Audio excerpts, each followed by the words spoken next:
ಇವತ್ತು ನಮ್ಮ ನಡುವೆ ಜಸ್ಟಿಸ್ ಎಚ್.ಎನ್. ನಾಗಮೋಹನ್ ದಾಸ್ ಅವರಿದ್ದಾರೆ.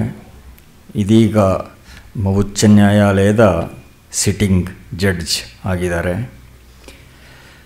ಇವತ್ತು ಅವರು ಚಾಲೆಂಜಸ್ ಬಿಫೋರ್ ಇಂಡಿಯನ್ ಜುಡಿಷರಿ ಅನ್ನೋ ವಿಷಯದ ಬಗ್ಗೆ ಮಾತಾಡೋರಿದ್ದಾರೆ.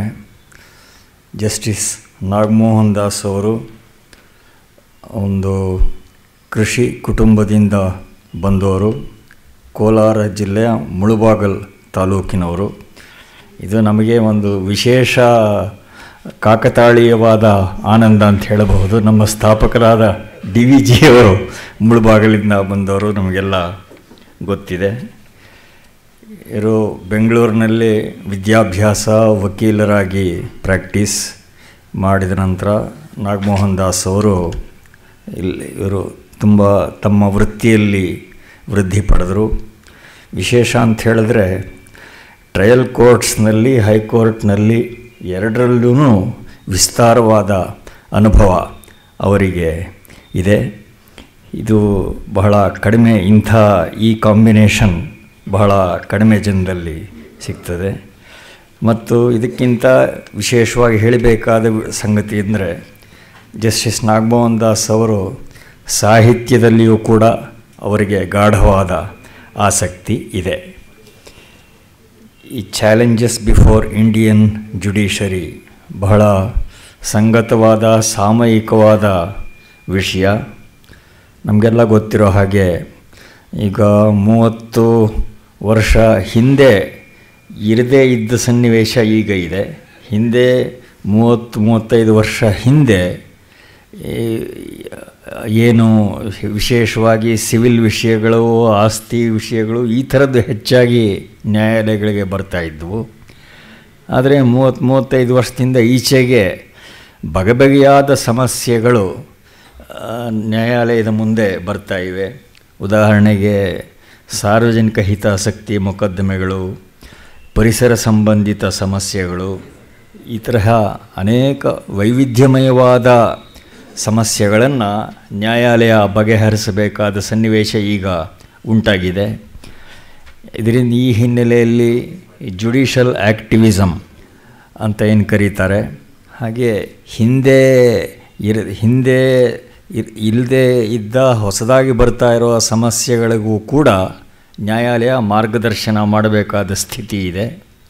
ಈ ಹಿನ್ನೆಲೆಯಲ್ಲಿ ಇವತ್ತು ನ್ಯಾಯಾಂಗದ ಮುಂದೆ ಇರುವ ಪ್ರಮುಖ ಸಮಸ್ಯೆಗಳನ್ನು ಕುರಿತು ನಮಗೆ ಉಪನ್ಯಾಸ ನೀಡಬೇಕು ಅಂತ ಜಸ್ಟಿಸ್ ನಾಗಮೋಹನ್ ದಾಸ್ ಅವರನ್ನು ತಮ್ಮೆಲ್ಲರ ಪರವಾಗಿ, ಗೋಖಲೆ ಸಂಸ್ಥೆಯ ಪರವಾಗಿ ಪ್ರಾರ್ಥನೆ ಮಾಡ್ತೇನೆ.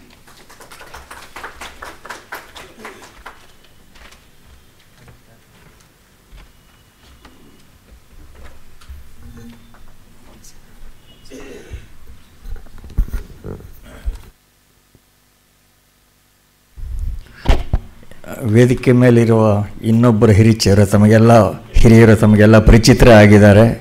Justice T. ವೆಂಕಟಸ್ವಾಮಿ ಅವರು ಈ ಸಂಸ್ಥೆಯ ಕಾರ್ಯಕಾರಿಣಿ ಸಮಿತಿಯ ಹಿರಿಯ ಸದಸ್ಯರು. ಅವರು ಲಾ ಸೆಕ್ರೆಟರಿ ಆಗಿದ್ದು, ಲೆಜಿಸ್ಲೇಚರ್ ಸೆಕ್ರೆಟರಿ ಆಗಿದ್ದರು.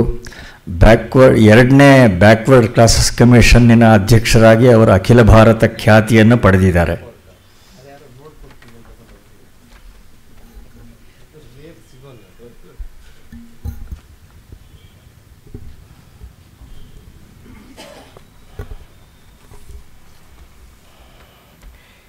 ಹಿರಿಯರಾದಂಥ ವೆಂಕಟಸ್ವಾಮಿಯವರೇ,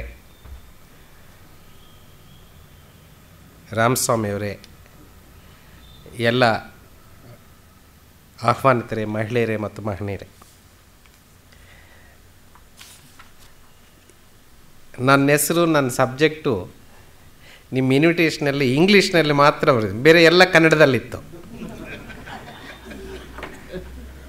ಬಹುಶಃ ಜಡ್ಜು ಇಂಗ್ಲೀಷ್ನಲ್ಲೇ ಮಾತಾಡ್ತಾರೆ ಅಂತ ಒಂದು ನಂಬಿಕೆ, ಮತ್ತು ನನ್ನ ಸಬ್ಜೆಕ್ಟು ಹಂಗೆ ಇದೆ, ಚಾಲೆಂಜಸ್ ಬಿಫೋರ್ ಜುಡಿಷರಿ ಅಂತಕ್ಕಂಥ. ಹಾಗಾಗಿ ಬಹುಶಃ ಆ ಕಾರಣಕ್ಕಿರ್ಬೋದು. ಆಮೇಲೆ ನನಗೆ ಫೋನ್ ಮಾಡಿದಾಗ ನಾನು ಹೇಳಿದೆ ನಾನು ಯಾವ ಭಾಷೆಯಲ್ಲಿ ಮಾತಾಡಬೇಕು ಅಂತ. ಇಲ್ಲ ನೀವು ಇಂಗ್ಲೀಷ್ನಲ್ಲಾದರೂ ಮಾತಾಡಿ, ಕನ್ನಡದಲ್ಲಾದರೂ ಮಾತಾಡಿ, ಅಥವಾ ಎರಡೂ ಮಿಕ್ಸ್ ಮಾಡಿ ಮಾತಾಡಿ ಅಂತಕ್ಕಂಥದ್ದು. ನಾನು ಆಮೇಲೆ ಅಂದ್ಕೊಂಡು ನನಗೆ ಪ್ರಿಯವಾದಂಥದ್ದು ಕನ್ನಡನೇ. ಹಾಗಾಗಿ ನಾನು ಕನ್ನಡದಲ್ಲೇ ನನ್ನ ಮಾತನ್ನು ಪ್ರಾರಂಭಿಸಬೇಕು ಅಂತ ನಾನು ಅಂದ್ಕೊಂಡಿದ್ದೀನಿ. ಬಹುಶಃ ಕೆಲವು ತಪ್ಪುಗಳಿರ್ಬೋದು, ದಯವಿಟ್ಟು ಎಲ್ಲ ತಾವು ಹಿರಿಯರು, ಅನುಭವಸ್ಥರು, ವಿಚಾರವಂತರು ಕ್ಷಮಿಸಬೇಕು ಅಂತ ನಾನು ಕೇಳ್ಕೊಡ್ತೀನಿ. ನಾನು ಬಹಳ ಹಿಂದೆ ಓದಿದ್ದೆ, they alone live who live for others, the rest are more dead than alive ಅಂತಕ್ಕಂಥ ಮಾತನ್ನು ವಿವೇಕಾನಂದ ಅವರು ಹೇಳಿದ್ದನ್ನು ನನಗೆ. ವಿವೇಕಾನಂದ ಅವರು ಕೇವಲ ಭಾರತ ದೇಶದ ಜನರಿಗೆ ಮಾತ್ರ ಸ್ಫೂರ್ತಿಯ ಚಿಲುಮೆಯಾಗಿರಲಿಲ್ಲ, ಜಗತ್ತಿನ ಜನರೇಷನ್ಸ್ಗೆ ಅವರು ಸ್ಫೂರ್ತಿಯ ಚಿಲುಮೆಯಾಗಿದ್ದರು. ಅಂತಹ ಒಬ್ಬರಲ್ಲಿ ಸ್ಫೂರ್ತಿ ಪಡೆದಂತಹ ರಾಷ್ಟ್ರ ನಾಯಕರಲ್ಲಿ ಒಬ್ಬರು ಗೋಖಲೆ ಅವರು ಅಂತ ನಾನು ಕೇಳಿದ್ದೀನಿ ಮತ್ತು ಓದಿದ್ದೀನಿ. ನಿಮ್ಮ ಬ್ರೌಚರ್ನಲ್ಲೂ ಕೂಡ ಅದರ ಬಗ್ಗೆ ಪ್ರಸ್ತಾಪ ಇದೆ. ಪಬ್ಲಿಕ್ ಲೈಫ್ ಮಸ್ಟ್ ಬಿ ಸ್ಪಿರಿಚುಲೈಸ್ಡ್ ಅಂತಕ್ಕಂಥ ಮಾತನ್ನು ಗೋಖಲೆ ಅವರು ಹೇಳಿರ್ತಕ್ಕಂಥದ್ದನ್ನು ಡಿ ವಿ ಜಿ ಅವರು ಅದನ್ನು ಒಪ್ಪಿದ್ರು ಅಂತಕ್ಕಂಥದ್ದನ್ನು, ಅದರಿಂದ ಸ್ಫೂರ್ತಿ ಪಡೆದರು ಅಂತಕ್ಕಂಥದ್ದನ್ನು ನಾನು ಆ ರೀತಿ ಗೋಖಲೆಯವರು ವಿವೇಕಾನಂದರಿಂದ ಸ್ಫೂರ್ತಿ ಪಡೆದು ಈ ದೇಶದ ವಿಮೋಚನಾ ಹೋರಾಟದಲ್ಲಿ ಭಾಳ ದೊಡ್ಡ ಕಾಂಟ್ರಿಬ್ಯೂಷನ್ ಮಾಡಿ ಈ ದೇಶಕ್ಕೆ ಸ್ವತಂತ್ರವನ್ನು ಗಳಿಸ್ಕೊಡೋದರಲ್ಲಿ ಮಹತ್ತರವಾದಂಥ ಪಾತ್ರ. ಅವರಿಂದ ಸ್ಫೂರ್ತಿ ಪಡೆದಂಥ ಡಿ ವಿ ಜಿ ಅವರು ಕನ್ನಡ ನಾಡಿಗೆ ಅವರು ಕೊಟ್ಟಂಥ ಕೊಡುಗೆ ಅಪಾರವಾದಂಥದ್ದು ಅಂತ ನಾನು ನಿಮ್ಮ ಈ ಸಭಾಂಗಣಕ್ಕೆ ಮತ್ತು ಇಲ್ಲಿನ ಸಭಿಕರಿಗೆ ಹೇಳಬೇಕಾಗಿರ್ತಕ್ಕಂಥ ಮಾತಲ್ಲ. ಹಾಗಾಗಿ ಇವತ್ತು ಆ ಸ್ಫೂರ್ತಿಯಿಂದ ಡಿ ವಿ ಜಿ ಅವರು ಹುಟ್ಟಾಕಿದಿರ್ತಕ್ಕಂಥ ಈ ಸಂಸ್ಥೆ ಏನಿದೆ, ಈ ಸಂಸ್ಥೆ ಜನರೇಷನ್ಸ್ಗೆ ಉಪಯೋಗ ಆಗ್ತಾ ಇದೆ. ನಾಡಿನ ಜನರನ್ನು ಜಾಗೃತರನ್ನು ಮಾಡುವಂಥದ್ರಲ್ಲಿ, ಅವರ ತಿಳುವಳಿಕೆ ಹೆಚ್ಚಿಸ್ತಕ್ಕಂಥದ್ರಲ್ಲಿ, ಅವರನ್ನು ಅರಿವು ಜಾಸ್ತಿ ಮಾಡ್ತಕ್ಕಂಥದ್ರಲ್ಲಿ ಭಾಳ ದೊಡ್ಡ ಕೊಡುಗೆಯನ್ನು ಈ ಶತಮಾನದಲ್ಲಿ ಕೊಟ್ಟಿದೆ ಅಂತಂದರೆ, ಕಳೆದ ಶತಮಾನದಲ್ಲಿ ಕೊಟ್ಟಿದೆ, ಈ ಶತಮಾನದಲ್ಲಿ ಮುಂದುವರಿಸಿದೆ, ನಿರಂತರವಾಗಿ ಕೆಲಸ ನಡೆಯುತ್ತೆ, ಇದು ನಿಲ್ಲೋಲಿಲ್ಲ ಅಂತಕ್ಕಂಥದ್ದು ನನ್ನ ನಂಬಿಕೆ.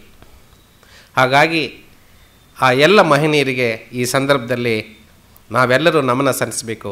I salute this great souls. ನಾನು ಡಿ ವಿ ಜಿ ಅವರು ನೋಡಿಲ್ಲ, ಆದರೆ ನಮ್ಮಪ್ಪ ನೋಡಿದ್ರಂತೆ. ನಮ್ಮಪ್ಪ ನನಗೆ ಆಗಾಗ ಡಿ ವಿ ಜಿ ಅವ್ರ ಬಗ್ಗೆ ಹೇಳೋರು. ಅವರು ಇದ್ದ ಮನೆಯನ್ನು ನನಗೆ ತೋರಿಸಿದ್ರು ನನ್ನ ಸ್ನೇಹಿತರು ಮುಳಬಾಗಲಿನಲ್ಲಿ ನಾನು ಓದ್ತಿದ್ದಾಗ. ಅವರು ಈ ನರಸಿಂಹ ತೀರ್ಥ ಅಂತಿದೆ ಮುಳಬಾಗಲಿನ ಔಟ್ಸ್ಕರ್ಟ್ಸ್ನಲ್ಲಿ, ನೀವು ನೋಡಿರ್ಬೋದು ಕೆಲವರು ಯಾರಾದರೂ. ಅಲ್ಲಿ ಆ ಗುಟ್ಟಗಳಲ್ಲಿ ಡಿ ವಿ ಜಿ ಅವರು ಓಡಾಡ್ತಿದ್ರು ಅಂತೇಳಿ ನಾವೆಲ್ಲ ಓಡಾಡ್ತಿದ್ವಿ. ಆಗಲಿ ನಾವೆಲ್ಲ ಇದು ಡಿ ವಿ ಜಿ ಕೂತಿದ್ದಂತಹ ಗುಟ್ಟ ಅಂಥೇಳಿ ಅಲ್ಲಿ ಕೂತು ಬರ್ತಿದ್ವಿ. ಇಲ್ಲಿ ಇಲ್ಲಿ ಈ ನರಸಿಂಹ ತೀರ್ಥದ ಈ ಪುಷ್ಕರಣಿಯಲ್ಲಿ ಸ್ನಾನ ಮಾಡ್ತಿದ್ರಂತೆ ಅಂತೇಳಿದ್ರೆ ಅಲ್ಲಿ ನಾವು ಹೋಗಿ ಸ್ನಾನ ಮಾಡಿದ್ದೀವಿ, ಅಲ್ಲಿ ಆಟ ಆಡಿದ್ದೀವಿ, ಅಲ್ಲಿ ಓದಿದ್ದೀವಿ, ಅಲ್ಲಿ ಕುಣಿದಿದ್ದೀವಿ, ಈ ಥರ. ಆದರೆ ಒಟ್ಟಾರೆ ಅದೆಲ್ಲ ಮಾಡಿದ್ರಿಂದ ನಾವೇನು ಡಿ ವಿ ಜಿ ಆಗೋಲ್ಲ. ಆದರೆ ಒಂದು ಕನಿಷ್ಠ ಪಕ್ಷ ಸಾವಿರಾರು ಮೈಲ್ಗಳೆಲ್ಲ ನಡೆದು ಹೋದಂಥ ಡಿ ವಿ ಜಿ ಅವರ ದಾರಿಯಲ್ಲಿ ನಾವೊಂದು 10 ಹೆಜ್ಜೆ ಆದರೂ ಇಡೋಕ್ಕೆ ಸಾಧ್ಯನಾ ಅಂತ ಅಷ್ಟು ಮಾತ್ರ ನಾವು ಮಾಡೋದಕ್ಕೆ ಸಾಧ್ಯ. ಈ ಜನ್ಮಕ್ಕೆ ಧನ್ಯ ಅಂತ ನಾನು ಅಂದ್ಕೊಂಡಿದ್ದೀನಿ.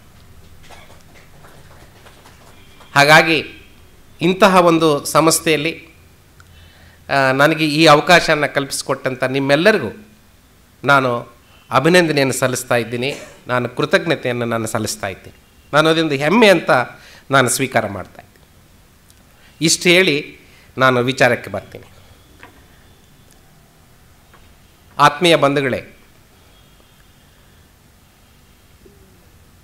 ಸಾಮ್ರಾಜ್ಯಶಾಹಿಯನ್ನೇ ನಡುಗಿಸಿದಂತಹ ಒಂದು ಘಟನೆ ಅಂತಂದರೆ ಭಾರತ ದೇಶದ ಸ್ವತಂತ್ರ.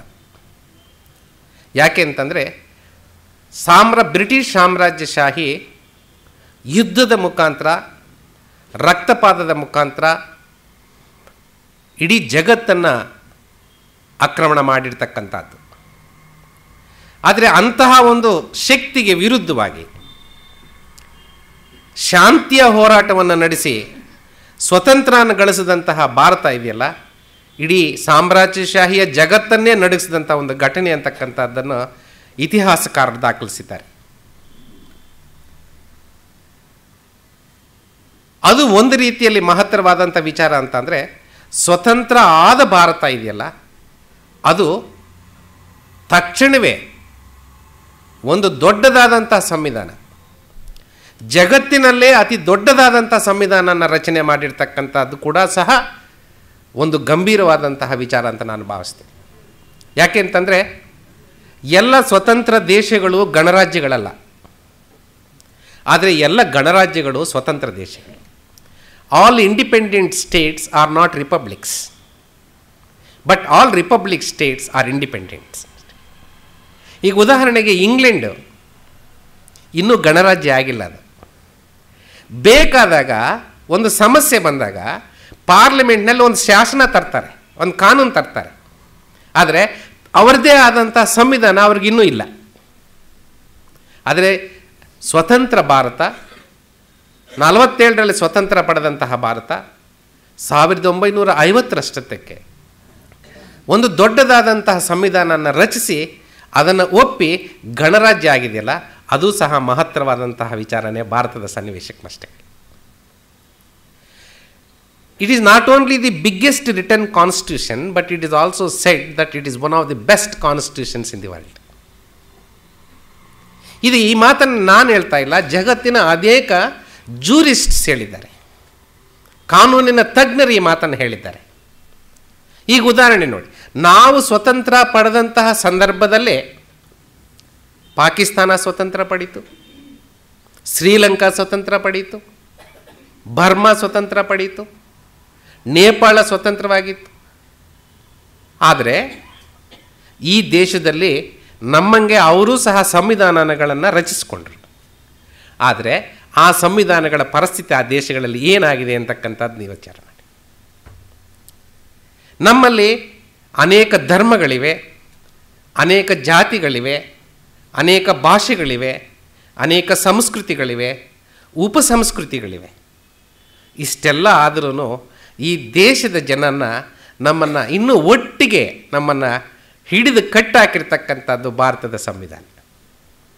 ಹಿಂದೂಗಳಿಗೆ ಭಗವದ್ಗೀತೆ ಇದೆ, ಮುಸಲ್ಮಾನರಿಗೆ ಕುರಾನ್ ಇದೆ, ಕ್ರೈಸ್ತರಿಗೆ ಬೈಬಲ್ ಇದೆ, ಸಿಖ್ಖರಿಗೆ ಗುರುಗ್ರಂಥ ಇದೆ, ಬುದ್ಧರಿಗೆ ಬುದ್ಧ ಬೋಧನೆಗಳಿವೆ. ಆದರೆ ಭಾರತೀಯರಿಗೇನಿದೆ?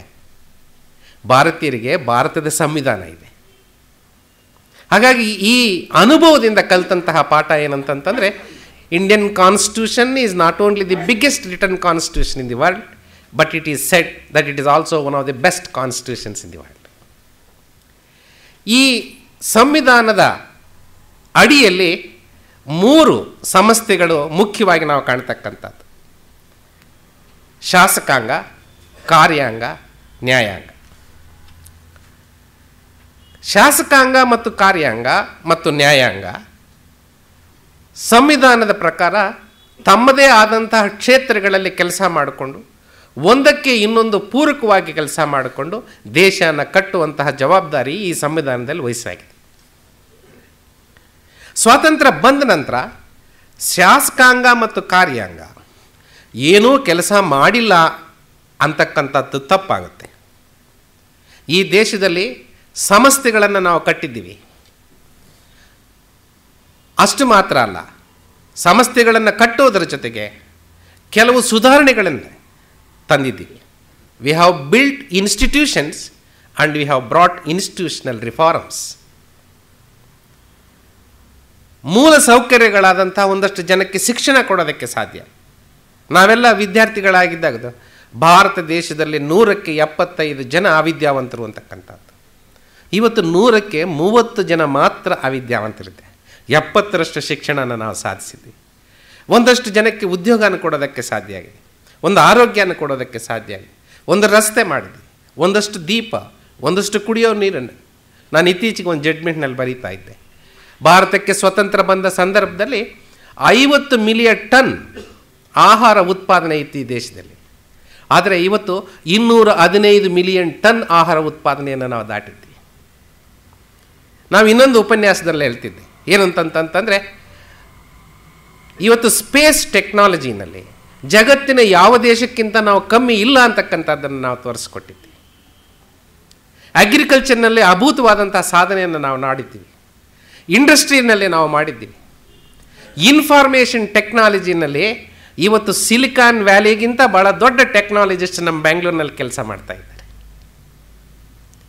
ಇವತ್ತು ನಮ್ಮ ಭಾರತ ದೇಶದ ಡಿಫೆನ್ಸ್ ಏನಿದೆ, ನ್ಯೂಕ್ಲಿಯರ್ ಶಕ್ತಿಯನ್ನು ನಾವೇನು ಪಡೆದಿದ್ದೀವಿ, ಇವತ್ತು ಇವೆಲ್ಲವೂ ಸಹ ನಮ್ಮ ಮಾಡಿರ್ತಕ್ಕಂಥ ಸಾಧನೆಗಳು.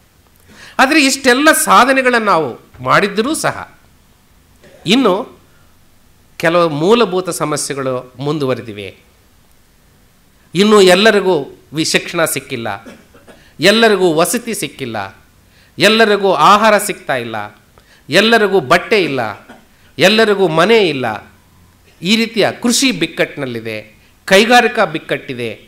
ಈ ರೀತಿ ಅನೇಕ ಸಮಸ್ಯೆಗಳು ಈ ದೇಶದ ಒಂದಷ್ಟು ಜನವಿಭಾಗವನ್ನು ಇನ್ನು ಕಾಡ್ತಾ ಇದೆ ಅಂತಕ್ಕಂಥದ್ದನ್ನು ನಾವು ಮರೆಯೋಂಗಿಲ್ಲ.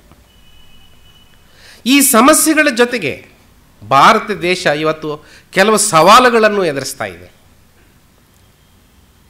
ಇನ್ನೂ ಕೋಮುವಾದಕ್ಕೆ ನಾವು ಪರಿಹಾರನ ಕಂಡುಕೊಂಡಿಲ್ಲ. ಇನ್ನೂ ಭಯೋತ್ಪಾದನೆ ನಮ್ಮ ಮುಂದೆ ದೊಡ್ಡದಾಗಿ ನಿಂತಿದೆ. ಭ್ರಷ್ಟಾಚಾರ ಭಾಳ ದೊಡ್ಡದಾಗಿ ನಮ್ಮ ಮುಂದೆ ನಿಂತಿದೆ. ಅಪರಾಧೀಕರಣ ಇವತ್ತು ನಮ್ಮ ಮುಂದೆ ನಿಂತಿದೆ.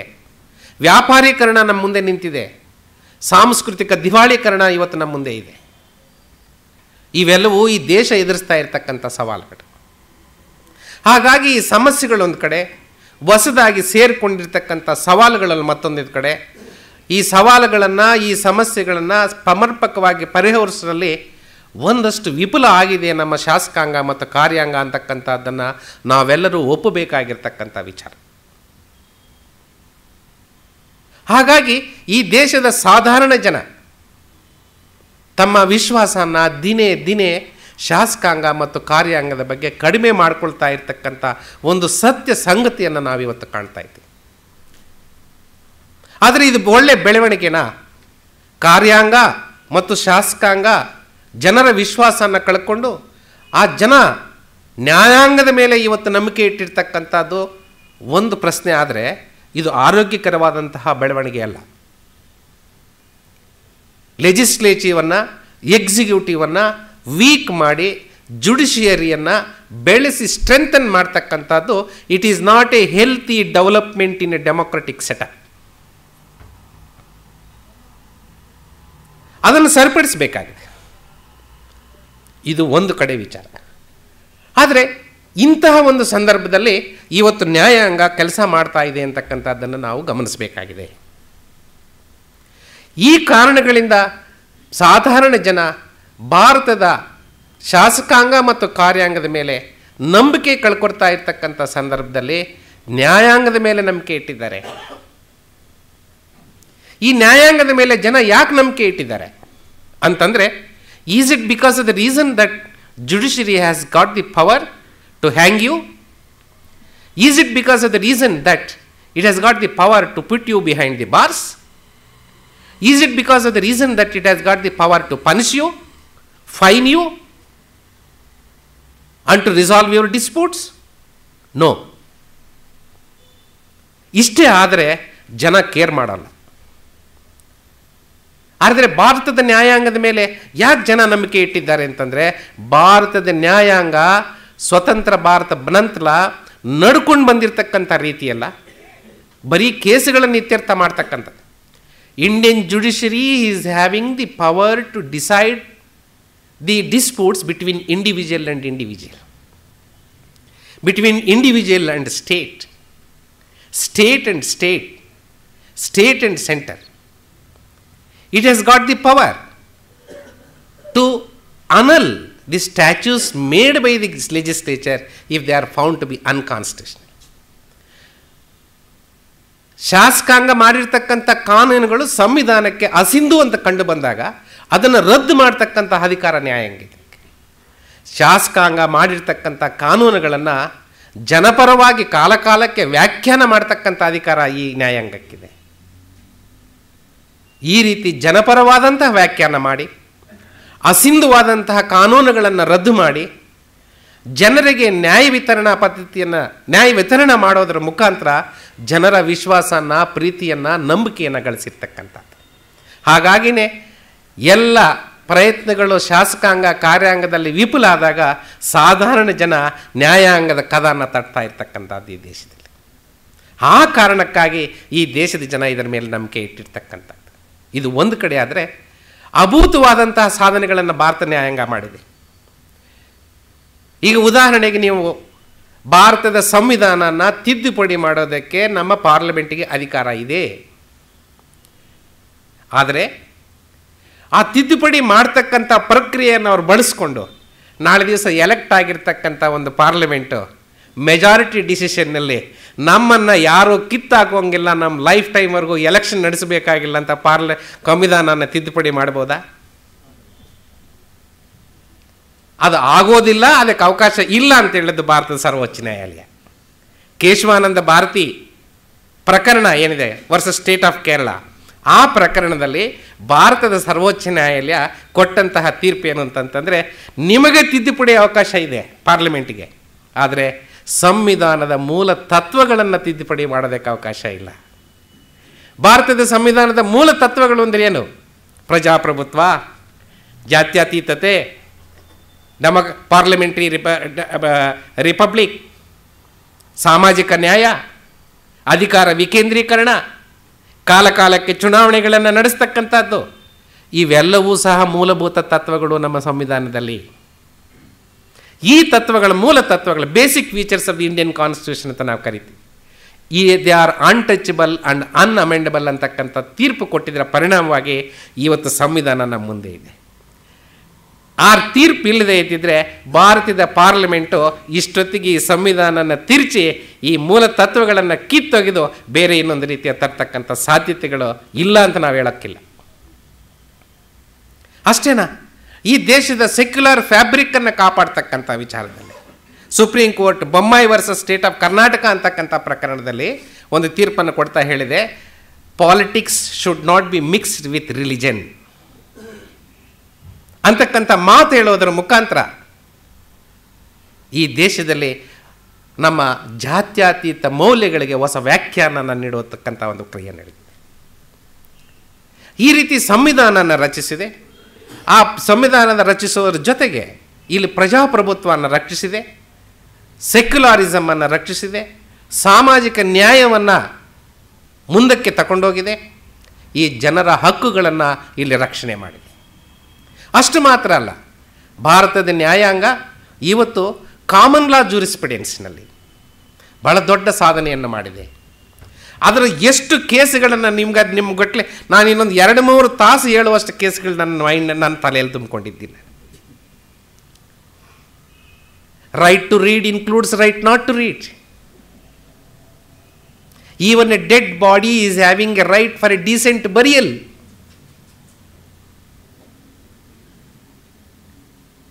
ಈ ರೀತಿ ನಾನು ಇದು ಹೇಳ್ತಾ ಹೋದರೆ ಎಷ್ಟು ಕೇಸುಗಳನ್ನು ಬೇಕಾದರೂ ನಾನು ನಿಮಗೆ ಹೇಳ್ತಾ ಹೋಗಬಲ್ಲೆ. 1-2 ಒಬ್ಬ ಕನ್ವಿಕ್ಟ್ ಜೈಲಿನಲ್ಲಿರ್ತಕ್ಕಂಥವನಿಗೆ ಸಾಹಿತ್ಯನ ರಚನೆ ಮಾಡ್ತಕ್ಕಂಥ, ಪಬ್ಲಿಷ್ ಮಾಡ್ತಕ್ಕಂಥ ಹಕ್ಕಿದೆ ಅಂತಕ್ಕಂಥದ್ದು. ಒಂದು ಗರ್ಭಿಣಿ ಹೆಂಗಸನ್ನು ನೀವು ಜೈಲಿಗೆ ಹಾಕಿದರೆ ಆ ಗರ್ಭಿಣಿ ಹೆಂಗಸು ಪ್ರಸವ ಆಗುವಂತಹ ಎಲ್ಲ ರೀತಿಯ ವ್ಯವಸ್ಥೆ ಆ ಜೈಲಿನಲ್ಲಿರಬೇಕು ಅಂತಕ್ಕಂಥ ಮಾತು ಹೇಳಿದೆ. Right to speedy trial, right not to be in fetters, right to legal aid. ಬಡತನದಿಂದ ಇರತಕ್ಕಂಥ ಜನರು ಆ ಬಡತನ ಕಾರಣಕ್ಕಾಗಿ ತಮ್ಮ ಹಕ್ಕುಗಳನ್ನು ರಕ್ಷಣೆ ಮಾಡಿಕೊಳ್ಳಿಕ್ಕೆ ಸಾಧ್ಯ ಆಗಲಿಲ್ಲ ಅಂತಂದರೆ ಸರ್ಕಾರ ಮುಂದೆ ಬಂದು ಆ ಹಕ್ಕುಗಳನ್ನು ರಕ್ಷಣೆ ಮಾಡಿಕೊಡ್ಬೇಕು, ಅದಕ್ಕೆ ಬೇಕಾದಂತಹ ವೆಚ್ಚನ ಸರ್ಕಾರ ಭರಿಸಬೇಕು ಅಂತಕ್ಕಂಥ ಮಾತನ್ನು ಹೇಳಿದೆ ಸರ್ವೋಚ್ಚ ನ್ಯಾಯಾಲಯ. ಪಾಲಿಟಿಷಿಯನ್ಸು ಎಲೆಕ್ಷನ್ ಕಂಟೆಸ್ಟ್ ಮಾಡಬೇಕಂತ ಸಂದರ್ಭದಲ್ಲಿ ಅವರ ಹಿನ್ನೆಲೆ ಏನು, ಅವನ ಆಸ್ತಿ ಏನು, ಅವನ ವರಮಾನ ಏನು, ಅವನೇನ ಕ್ರಿಮಿನಲ್ ರೆಕಾರ್ಡ್ ಇದೆಯಾ ಇಲ್ವಾ ಅಂತಕ್ಕಂಥದ್ದನ್ನು ಘೋಷಣೆ ಮಾಡಬೇಕು ಅಂತಕ್ಕಂಥದ್ದು ಹೇಳಿದೆ ಸುಪ್ರೀಂ ಕೋರ್ಟ್. ಅದು ಈ ಕಾನೂನಾಗಿದೆ, ಅದು ಬೇರೆ ಪ್ರಶ್ನೆ. ಹೀಗೆ ಅನೇಕ ಕಾಮನ್ ಲಾ ಜೂರಿಸ್ಪ್ರುಡೆನ್ಸಲ್ಲಿ ಒಂದು ಕಾಲದಲ್ಲಿ ನಮ್ಮ ಸುಪ್ರೀಂ ಕೋರ್ಟ್ನಲ್ಲಿ ಅಮೇರಿಕಾ ದೇಶದ, ಇಂಗ್ಲೆಂಡಿನ, ಜರ್ಮನಿಯ, ಆಸ್ಟ್ರೇಲಿಯಾದ ತೀರ್ಪು, ಸುಪ್ರೀಂ ಕೋರ್ಟ್ನ ತೀರ್ಪುಗಳನ್ನು ಇಲ್ಲಿ ಕೋಟ್ ಮಾಡಿ ಕಾಮನ್ ಲಾ ಜೂರಿಸ್ಪ್ರುಡೆನ್ಸನ್ನು ಅಡ್ವಾನ್ಸ್ ಮಾಡ್ತಿದ್ರು. ಆದರೆ ಇವತ್ತು ಭಾರತದ ಸರ್ವೋಚ್ಚ ನ್ಯಾಯಾಲಯದ ತೀರ್ಪುಗಳನ್ನು ಅಮೇರಿಕಾದ ಸುಪ್ರೀಂ ಕೋರ್ಟ್ನಲ್ಲಿ ಸೈಟ್ ಮಾಡಿ ಕಾಮನ್ ಲಾ ಜೂರಿಸ್ಪ್ರುಡೆನ್ಸ್ ಅಂತ ತಗೊಂಡೋಗ್ತಾ ಇದೆ. ಇಷ್ಟೆಲ್ಲ ಸಾಧನೆ ಮಾಡಿದ್ದೀವಿ ಅಂತ ನಾನು ಹೇಳಬೇಕಾದ್ರೆ ನಾವು ತಪ್ಪು ಮಾಡಿಲ್ವಾ? ತಪ್ಪು ಮಾಡಿದ್ದೀವಿ. ಭಾರತ ನ್ಯಾಯಾಂಗ ತಪ್ಪು ಮಾಡಿಲ್ಲ ಅಂತ ಯಾರಾದರೂ ಹೇಳಿದರೆ ಅದು ಒಪ್ಪುವಂಥ ಮಾತಲ್ಲ. ನಾವು ತಪ್ಪು ಮಾಡಿದ್ದೀವಿ, ತಪ್ಪುಗಳನ್ನು ಗುರುತಿಸ್ತಾ ಇದ್ದೀವಿ, ಗುರುತಿಸಿದಕ್ಕಂಥ ತಪ್ಪುಗಳನ್ನು ಸರಿದಿದ್ದುಕೊಂಡು ಮುಂದೆ ಹೋಗ್ತಾ ಇದ್ದೀವಿ. ಹಾಗಾಗಿಯೇ ಅನೇಕ ಜಡ್ಜ್ಮೆಂಟ್ಗಳು ಈ ಹಿಂದೆ ಮಾಡಿರ್ತಕ್ಕಂಥದ್ದು ಮುಂದಿನ ದಿನಗಳಲ್ಲಿ ರಿವರ್ಸ್ ಆಗ್ತಾ ಬರ್ತಾ ಇವೆ. ಕಾಲಕಾಲಕ್ಕೆ ಅದು ಮರು ವ್ಯಾಖ್ಯಾನ ಮಾಡ್ತಾ ಹಳೆಯ ತೀರ್ಪುಗಳನ್ನು ನಾವು ರದ್ದು ಮಾಡ್ತಾ ಹೊಸ ತೀರ್ಪುಗಳನ್ನು ಕೊಡ್ತಾ ಸಮಾಜದಲ್ಲಿ ಹೊಸ ಮೌಲ್ಯಗಳನ್ನು ಹುಟ್ಟಾಕ್ತಕ್ಕಂಥ, ಹೊಸ ಪರಂಪರೆಯನ್ನು ಹುಟ್ಟಾಕ್ತಕ್ಕಂಥ, ಸಾಂದರ್ಭಿಕಕ್ಕೆ ಸಂಬಂಧವಾದಂಥ ರೀತಿಯಲ್ಲಿ ನಾವು ವ್ಯಾಜ್ಯಗಳನ್ನು ಇತ್ಯರ್ಥ ಮಾಡ್ತಕ್ಕಂಥ, ಕಾನೂನನ್ನು ವ್ಯಾಖ್ಯಾನ ಮಾಡ್ತಕ್ಕಂಥ ಒಂದು ಪ್ರಕ್ರಿಯೆಯಲ್ಲಿ ಭಾರತದ ನ್ಯಾಯಾಂಗ ತೊಡಗಿದೆ. ಇಂಥ ಒಳ್ಳೆ ಕೆಲಸಗಳು ಮಾಡಿದ ಮೇಲೆ ಇಂಥ ತಪ್ಪುಗಳನ್ನು ಗುರುತಿಸಿ ಸರಿದಿದ್ದುಕೊಂಡು ಹೋಗ್ತಕ್ಕಂಥ ಒಂದು ಸಂದರ್ಭದಲ್ಲೂ ಸಹ ಇವತ್ತು ಭಾರತದ ನ್ಯಾಯಾಂಗದ ಮುಂದೆ ಸಮಸ್ಯೆಗಳು ಇವೆ, ಸವಾಲುಗಳು ಇವೆ. ಇವತ್ತು ಎಂಥ ಪರಿಸ್ಥಿತಿನಲ್ಲಿದ್ದೀವಿ ಅಂತಂದರೆ, ನಾನು ಮೊನ್ನೆ ಒಂದು ಉಪನ್ಯಾಸದಲ್ಲಿ ಹೇಳ್ತಿದ್ದೆ, ಭಾರತದ ಸರ್ವೋಚ್ಚ ನ್ಯಾಯಾಲಯ ಒಂದು ವರ್ಷಕ್ಕೆ ಸುಮಾರು 50,000 ಕೇಸುಗಳನ್ನು ಇತ್ಯರ್ಥ ಮಾಡ್ತಿದೆ. ಭಾರತ ದೇಶದ ಎಲ್ಲ ಹೈಕೋರ್ಟ್ಗಳು ಸುಮಾರು 16 ಲಕ್ಷ ಕೇಸುಗಳನ್ನು ಒಂದು ವರ್ಷಕ್ಕೆ ತೀರ್ಮಾನ ಮಾಡ್ತಾ ಇವೆ. ಕೆಳ ಹಂತದ ನ್ಯಾಯಾಲಯಗಳು, ಲೋಯರ್ ಕೋರ್ಟ್ಸ್ ಅಂತ ನಾವೇನು ಹೇಳ್ತೀವಿ, district court, sub divisional court and taluka courts ಅಂತ ನಾವೇನು ಹೇಳ್ತೀವಿ, ಒಂದು ವರ್ಷಕ್ಕೆ ಸುಮಾರು 1.5 ಕೋಟಿಗೂ ಮೇಲ್ಪಟ್ಟು ಕೇಸುಗಳನ್ನು ಇತ್ಯರ್ಥ ಮಾಡ್ತಾರೆ. ಜಗತ್ತಿನ ಯಾವುದೇ ನ್ಯಾಯಾಂಗ ಇಷ್ಟೊಂದು ದೊಡ್ಡ ಪ್ರಮಾಣದ ಕೇಸುಗಳನ್ನು ಇತ್ಯರ್ಥ ಮಾಡಿರ್ತಕ್ಕಂಥ ಇತಿಹಾಸ ಮತ್ತು ದಾಖಲೆ ಇಲ್ಲ. ಇಷ್ಟೆಲ್ಲ ಕೇಸುಗಳು ನಾವು ತೀರ್ಮಾನ ಮಾಡ್ತಿದ್ರೂ ಸಹ ನಮ್ಮ ಮುಂದೆ ಎಷ್ಟು ಬಾಕಿ ಇದೆ ಗೊತ್ತಾ? 2,76,00,000 ಕೇಸುಗಳು ಇನ್ನೂ ಬಾಕಿ ಉಳಿದಿವೆ.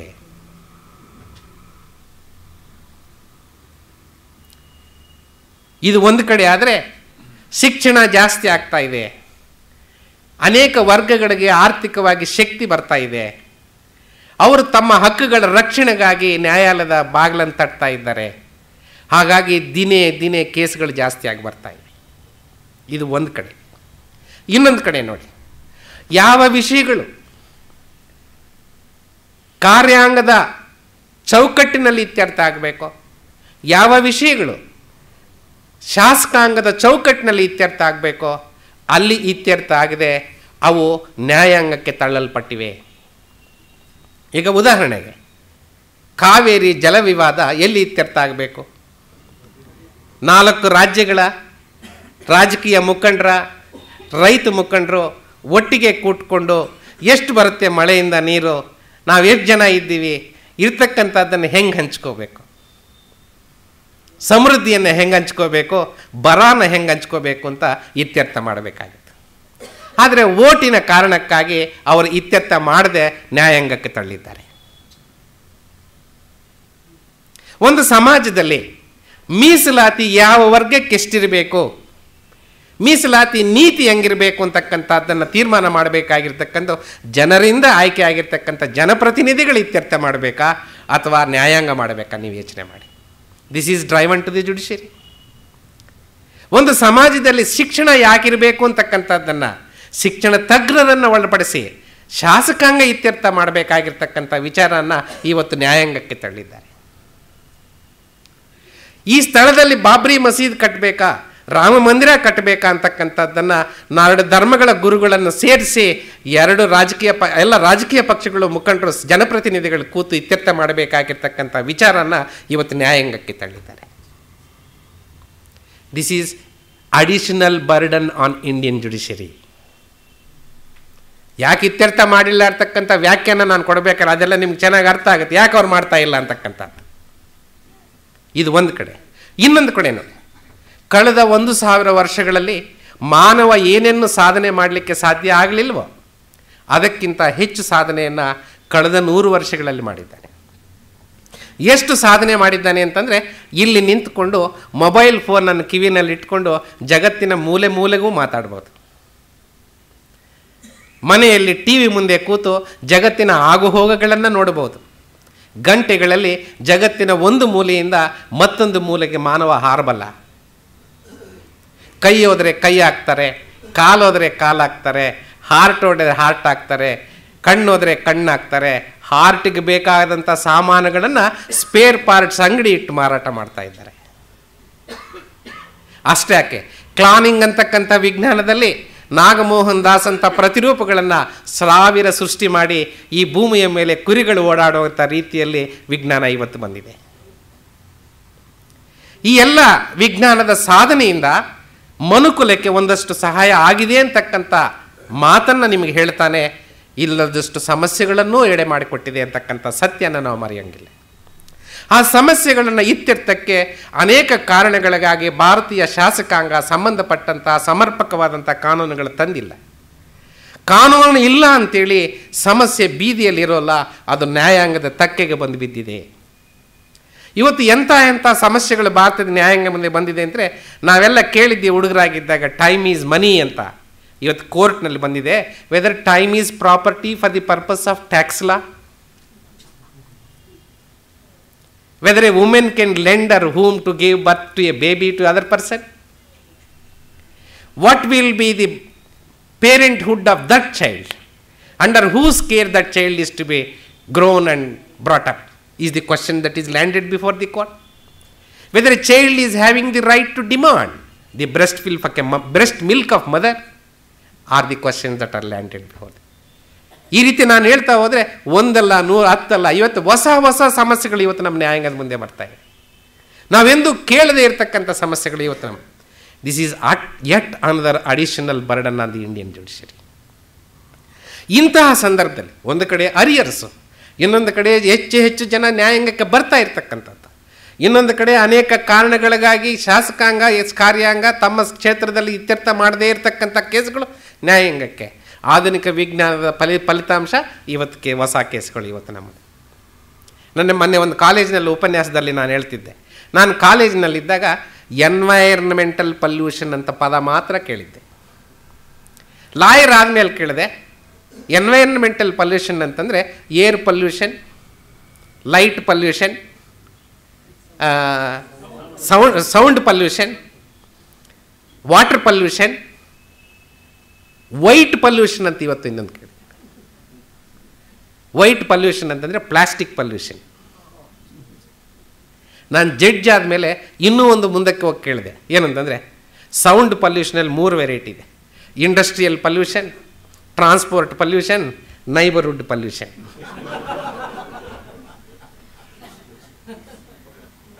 ಹೀಗೆ ಹೊಸ ಕೇಸ್ಗಳು, ನಾವೆಂದೂ ಕೇಳದೇ ಇರತಕ್ಕಂಥ ವಿಚಾರಗಳು ಇವತ್ತು ಭಾರತದ ನ್ಯಾಯಾಂಗದ ಮುಂದೆ ಬಂದು ಬಿದ್ದಿರ್ತಕ್ಕಂಥದ್ದು. ಇವೆಲ್ಲವನ್ನೂ ನಾವು ಉತ್ತರನ ಕಂಡುಕೊಡ್ಬೇಕಾಗಿದೆ. ಇದೆಲ್ಲವನ್ನೂ ನಾವು ಸಮಸ್ಯೆನ ಪರಿಹಾರ ಮಾಡಬೇಕಾಗಿದೆ.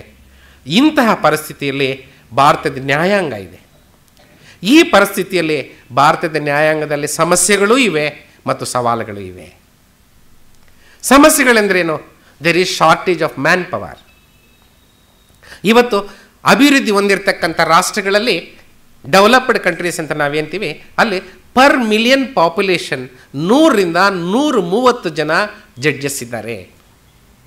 10 ಲಕ್ಷ ಜನಸಂಖ್ಯೆಗೆ 100ರಿಂದ 130 ಜನ ನ್ಯಾಯಾಧೀಶರಿದ್ದಾರೆ. ಆದರೆ ಭಾರತ ದೇಶದಲ್ಲಿ 10 ಲಕ್ಷ ಜನಸಂಖ್ಯೆಗೆ 13.5 ಜನ ಜಡ್ಜಸ್ ಇದ್ದಾರೆ. ಅನೇಕ ನ್ಯಾಯಾಧೀಶರು, ಕೆಳಹಂತದ ನ್ಯಾಯಾಧೀಶರು ಒಬ್ಬ ಸ್ಟೆನೋಗ್ರಾಫರನ್ನು ಬೆಳಗ್ಗೆ ಉಪಯೋಗ ಮಾಡ್ಕೊಂಡು ಡಿಕ್ಟೇಟ್ ಮಾಡ್ತಾರೆ, ಅದೇ ಸ್ಟೆನೋಗ್ರಾಫರ್ನ ಉಪಯೋಗ ಮಾಡಿಕೊಂಡು ಮಧ್ಯಾಹ್ನ ಇನ್ನೊಬ್ಬ ಜಡ್ಜ್ ಮಾಡ್ತಾ ಇರ್ತಾರೆ.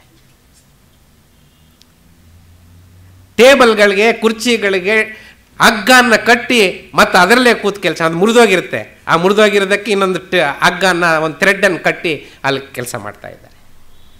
ಕಾಂಪ್ಯೂಟರ್ಸ್ ಕೊಟ್ಟಿದ್ದಾರೆ, ಕಾಂಪ್ಯೂಟರ್ಸನ್ನು ಹ್ಯಾಂಡಲ್ ಮಾಡ್ತಕ್ಕಂಥ, ರಿಪೇರಿ ಮಾಡ್ತಕ್ಕಂಥ ತಜ್ಞರನ್ನು ಕೊಡದೇ ಇರತಕ್ಕಂಥದ್ದು ನಾವು ನೋಡ್ತಾ ಇದ್ದೇವೆ.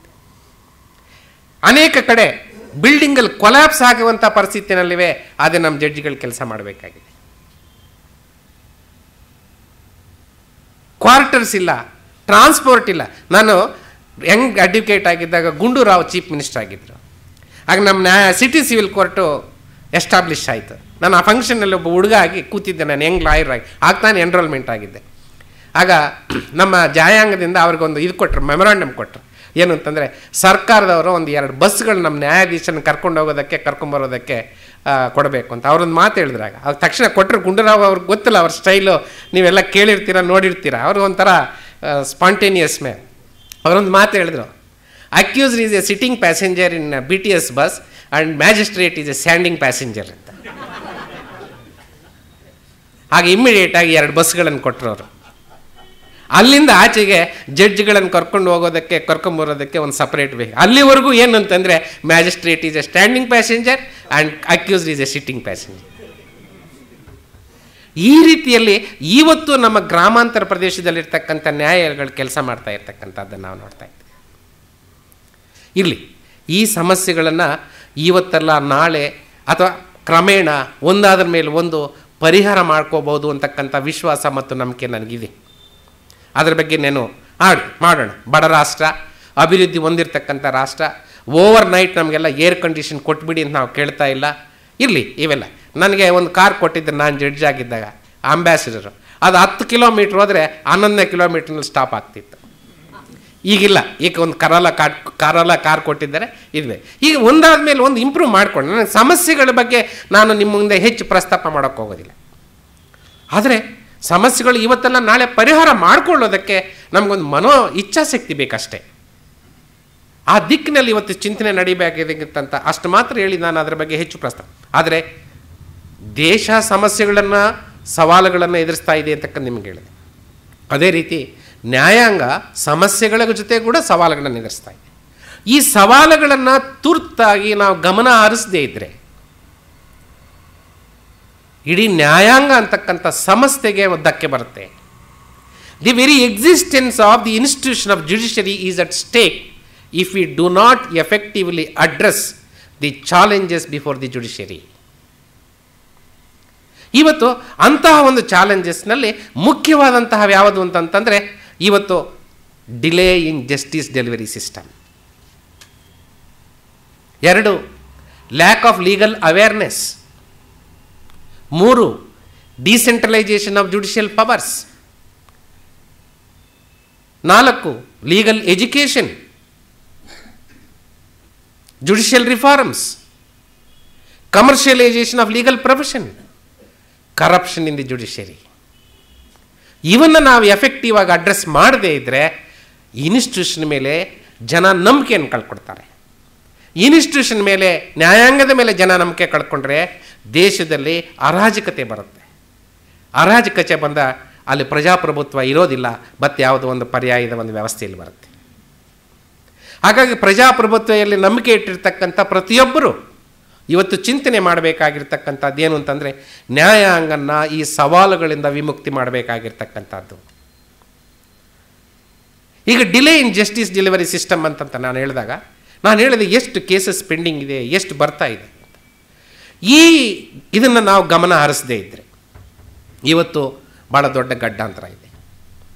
ನಾನು ಯಾಕೆ ಈ ಮಾತನ್ನು ಹೇಳ್ತಾ ಇದ್ದೀನಿ ಅಂತಂದರೆ ನಾನು ಅನೇಕ ಲಾಯರ್ಸ್ ಮೀಟಿಂಗ್ನಲ್ಲಿ ಈ ಮಾತನ್ನು ನಾನು ಹೇಳಿದ್ದೀನಿ. ಭಾಳ ಅವ್ರಿಗೆ ಟಚ್ ಆಗಲಿ, ಹಾರ್ಟ್ ಟು ಹಾರ್ಟ್ ಅವ್ರಿಗೆ ಟಚ್ ಆಗಲಿ ಅಂತಕ್ಕಂಥ ಏನು ಅಂತಂತಂದರೆ ನ್ಯಾಯ ವಿತರಣಾ ಪ್ರಕ್ರಿಯೆಯಲ್ಲಿ ನಿಧಾನ ಆದಾಗ ಜನ ನಂಬಿಕೆ ಕಳ್ಕೊಳ್ತಾರೆ. ನಾನು ಈ ಒಂದು ಹೇಳಿದೆ.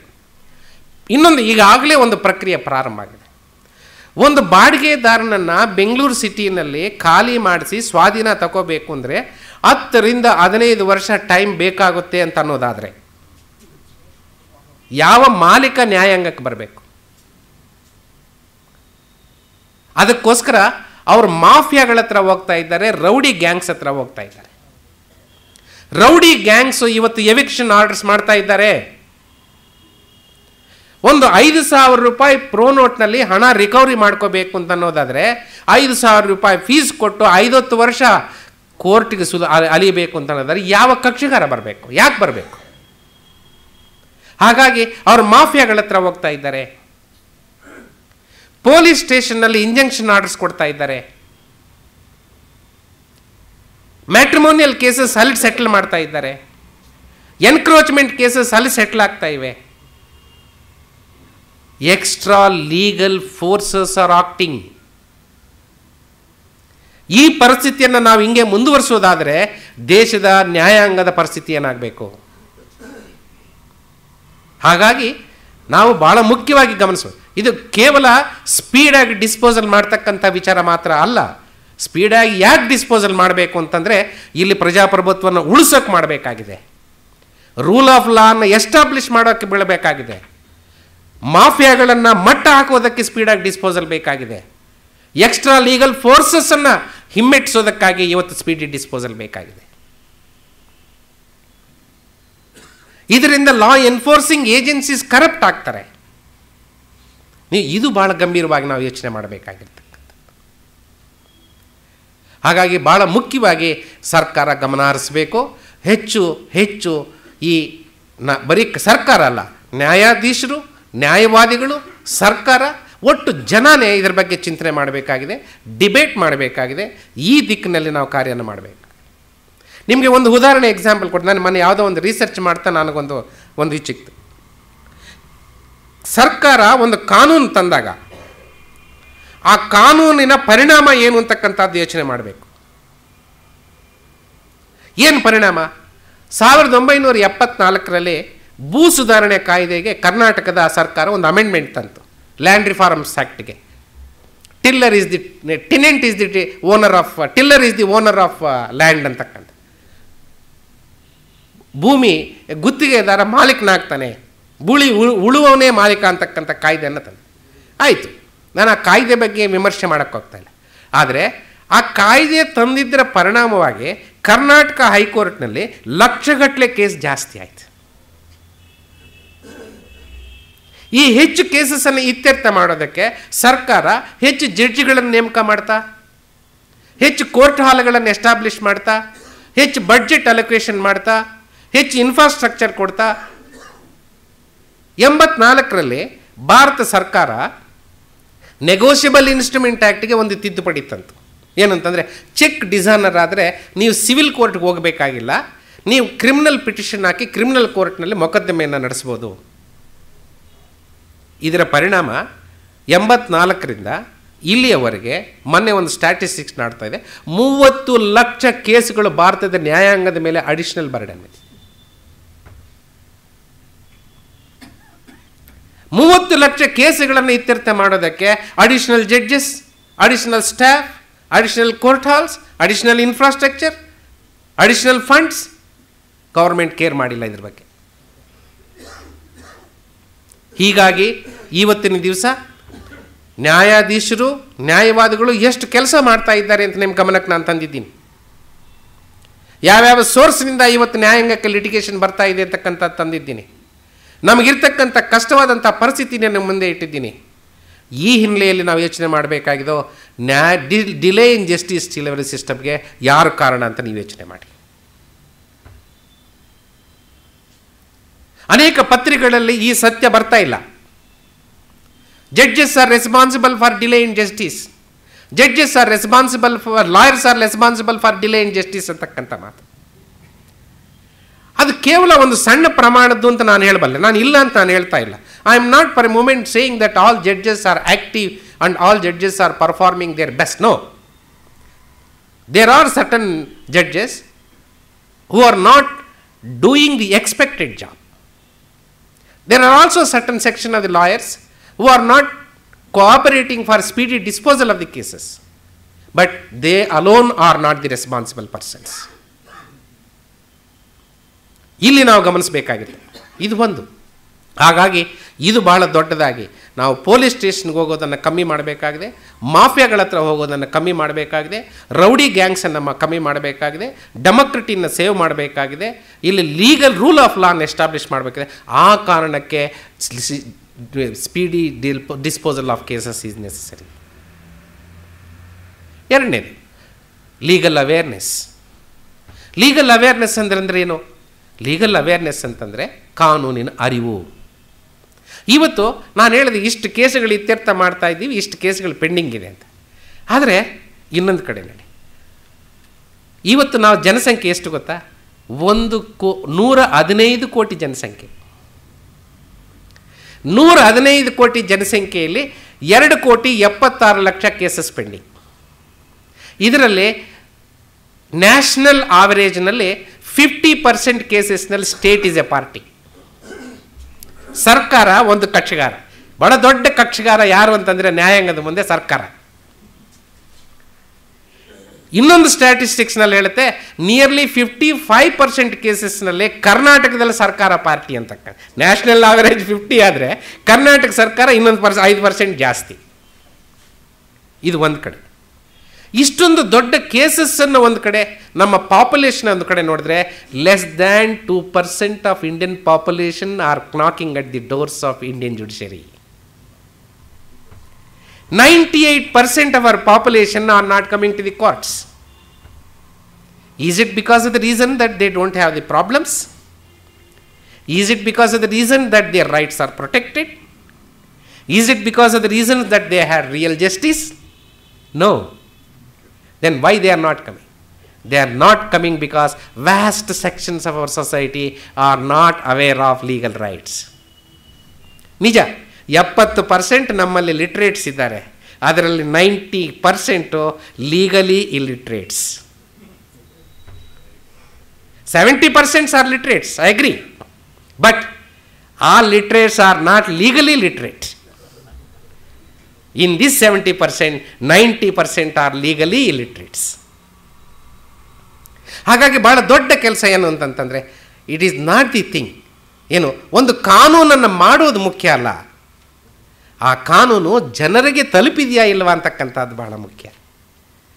ಆ ಕಾನೂನು ಜನರಿಗೆ ಸಿಗಬೇಕಾದಂಥ ಹಕ್ಕುಗಳನ್ನು, ಲಾಭನ, ಸವಲತ್ತನ್ನು ಅವರು ಪಡೆದಿದ್ದಾರಾ ಅಂತಕ್ಕಂಥದ್ದು ಮುಖ್ಯ. ಅದಕ್ಕೆ ಇವರು ಐನ್ಸ್ಟೈನ್ ಹೇಳ್ತಾರೆ ಏನಂತಂದರೆ, there is no bigger shame and crime for a state than to bring a law which cannot be implemented. ನಮ್ಮಲ್ಲಿ ಯಾವುದಕ್ಕೆ ಕಾನೂನಿಲ್ಲ, ಎಲ್ಲದಕ್ಕೂ ಕಾನೂನಿದೆ.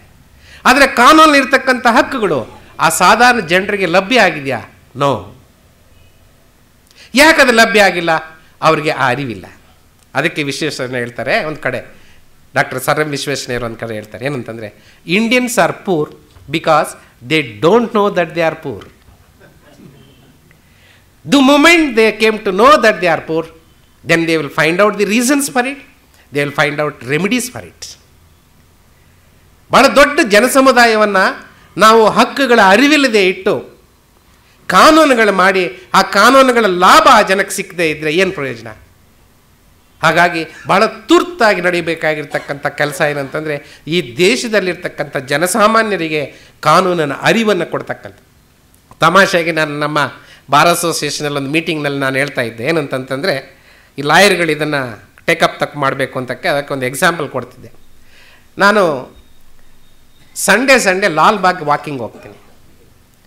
ನಾನು ಮೊನ್ನೆ ಒಂದು ಸಂಡೇ ಅಲ್ಲಿಗೆ ಹೋಗಿದ್ದಾಗ ಈ ಸಾಗರ್ ಅಪೋಲೋನವರು ಒಂದು ಮೆಡಿಕಲ್ ವ್ಯಾನ್ ಇಟ್ಕೊಂಡು ಅದಕ್ಕೊಂದು ಬ್ಯಾನರ್ ಹಾಕಿದ್ರು. ಏನಂತಂತಂದರೆ ಫ್ರೀ ಮೆಡಿಕಲ್ ಚೆಕಪ್ ಅಂತ. ನನಗೆ ಇದನ್ನು ನೋಡಿ ಒಂದು ಸಲ ಸಿಟ್ಟು ಬಂತು, ಒಂಥರ ಕೋಪ, ಅಸಹ್ಯನ ಬಂತು. ಹೋಗಿ ಲಾಲ್ ಬಾಗ್ಗೆ ನನ್ನಂಥ ಜಡ್ಜ್ಗಳು, IAS officers, IPS officers, professors, Vishweshwara ವ್ಯಾಪಾರಸ್ಥರು, ಇಂಥವ್ರು ವೆಂಕಟಸ್ವಾಮಿ ಅಂತವರು ಇಲ್ಲೆಲ್ಲ ವಾಕ್ ಮಾಡೋರು, ಇವ್ರಿಗೆ ಯಾಕೆ ಫ್ರೀಲಿ ಮೆಡಿಕಲ್ ಚೆಕಪ್? ಅಲ್ಲೆಲ್ಲ ಅದು ಸ್ಲಮ್ಗೆ ಹೋಗಿ ಮಾಡಬಾರ್ದಾ? ಅಲ್ಲಾದ್ರೆ ಹಳ್ಳಿಗೆ ಹೋಗಿ ಮಾಡಬಾರ್ದಾ? ಆ ಬಡವರಿಗೆ ಇದನ್ನು ಸಹಾಯ ಕೊಡಬಾರ್ದಾ ಅಂತ ನಾನು ತಡ್ಕೊಳ್ಳಾರ್ದೆ ಆ ಡಾಕ್ಟ್ರ್ ಹತ್ರ ಹೋಗಿ ಕೇಳಿದೆ, ಏನು ಸಾರ್ ನೀವು ಸುಮ್ಮನೆ ರೀ, ನಿಮ್ಗೇನು ಗೊತ್ತು ಅಂತ. ಏನಂದು ಫ್ರೀ ಅಂದ ತಕ್ಷಣ ಇವರೆಲ್ಲ ಬಂದು ಚೆಕಪ್ ಮಾಡಿಸ್ಕೊಳ್ತಾರೆ ಸರ್. ಆಗ ಅವ್ರಿಗೆ ಗೊತ್ತಾಗುತ್ತೆ BP ಇದೆ, ಶುಗರ್ ಇದೆ, ಹಾರ್ಟ್ ಪ್ರಾಬ್ಲಮ್ ಇದೆ, ಕಿಡ್ನಿ ಪ್ರಾಬ್ಲಮ್ ಇದೆ ಅಂತ. ಇದರಲ್ಲಿ 25% ನಾಳೆ ನಮ್ಮ ಹಾಸ್ಪಿಟಲ್ನಲ್ಲಿ ಇರ್ತಾರೆ ಸರ್ ಅಂತ.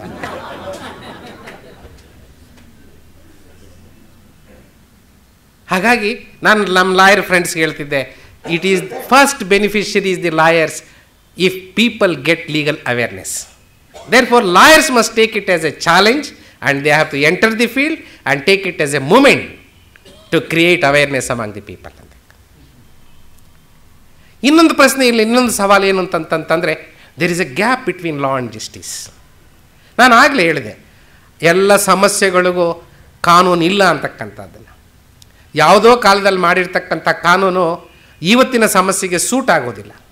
ಹಾಗಾಗಿ ಒಂದು ಕಡೆ ಸಮಸ್ಯೆ, ಒಂದು ನ್ಯಾಯ ಬೇಕು ಅಂತ ಕೇಳುತ್ತೆ, ಆದರೆ ಇನ್ನೊಂದು ಕಡೆ ಕಾನೂನು ಅದಕ್ಕೆ ಸಮರ್ಪಕವಾಗಿಲ್ಲ.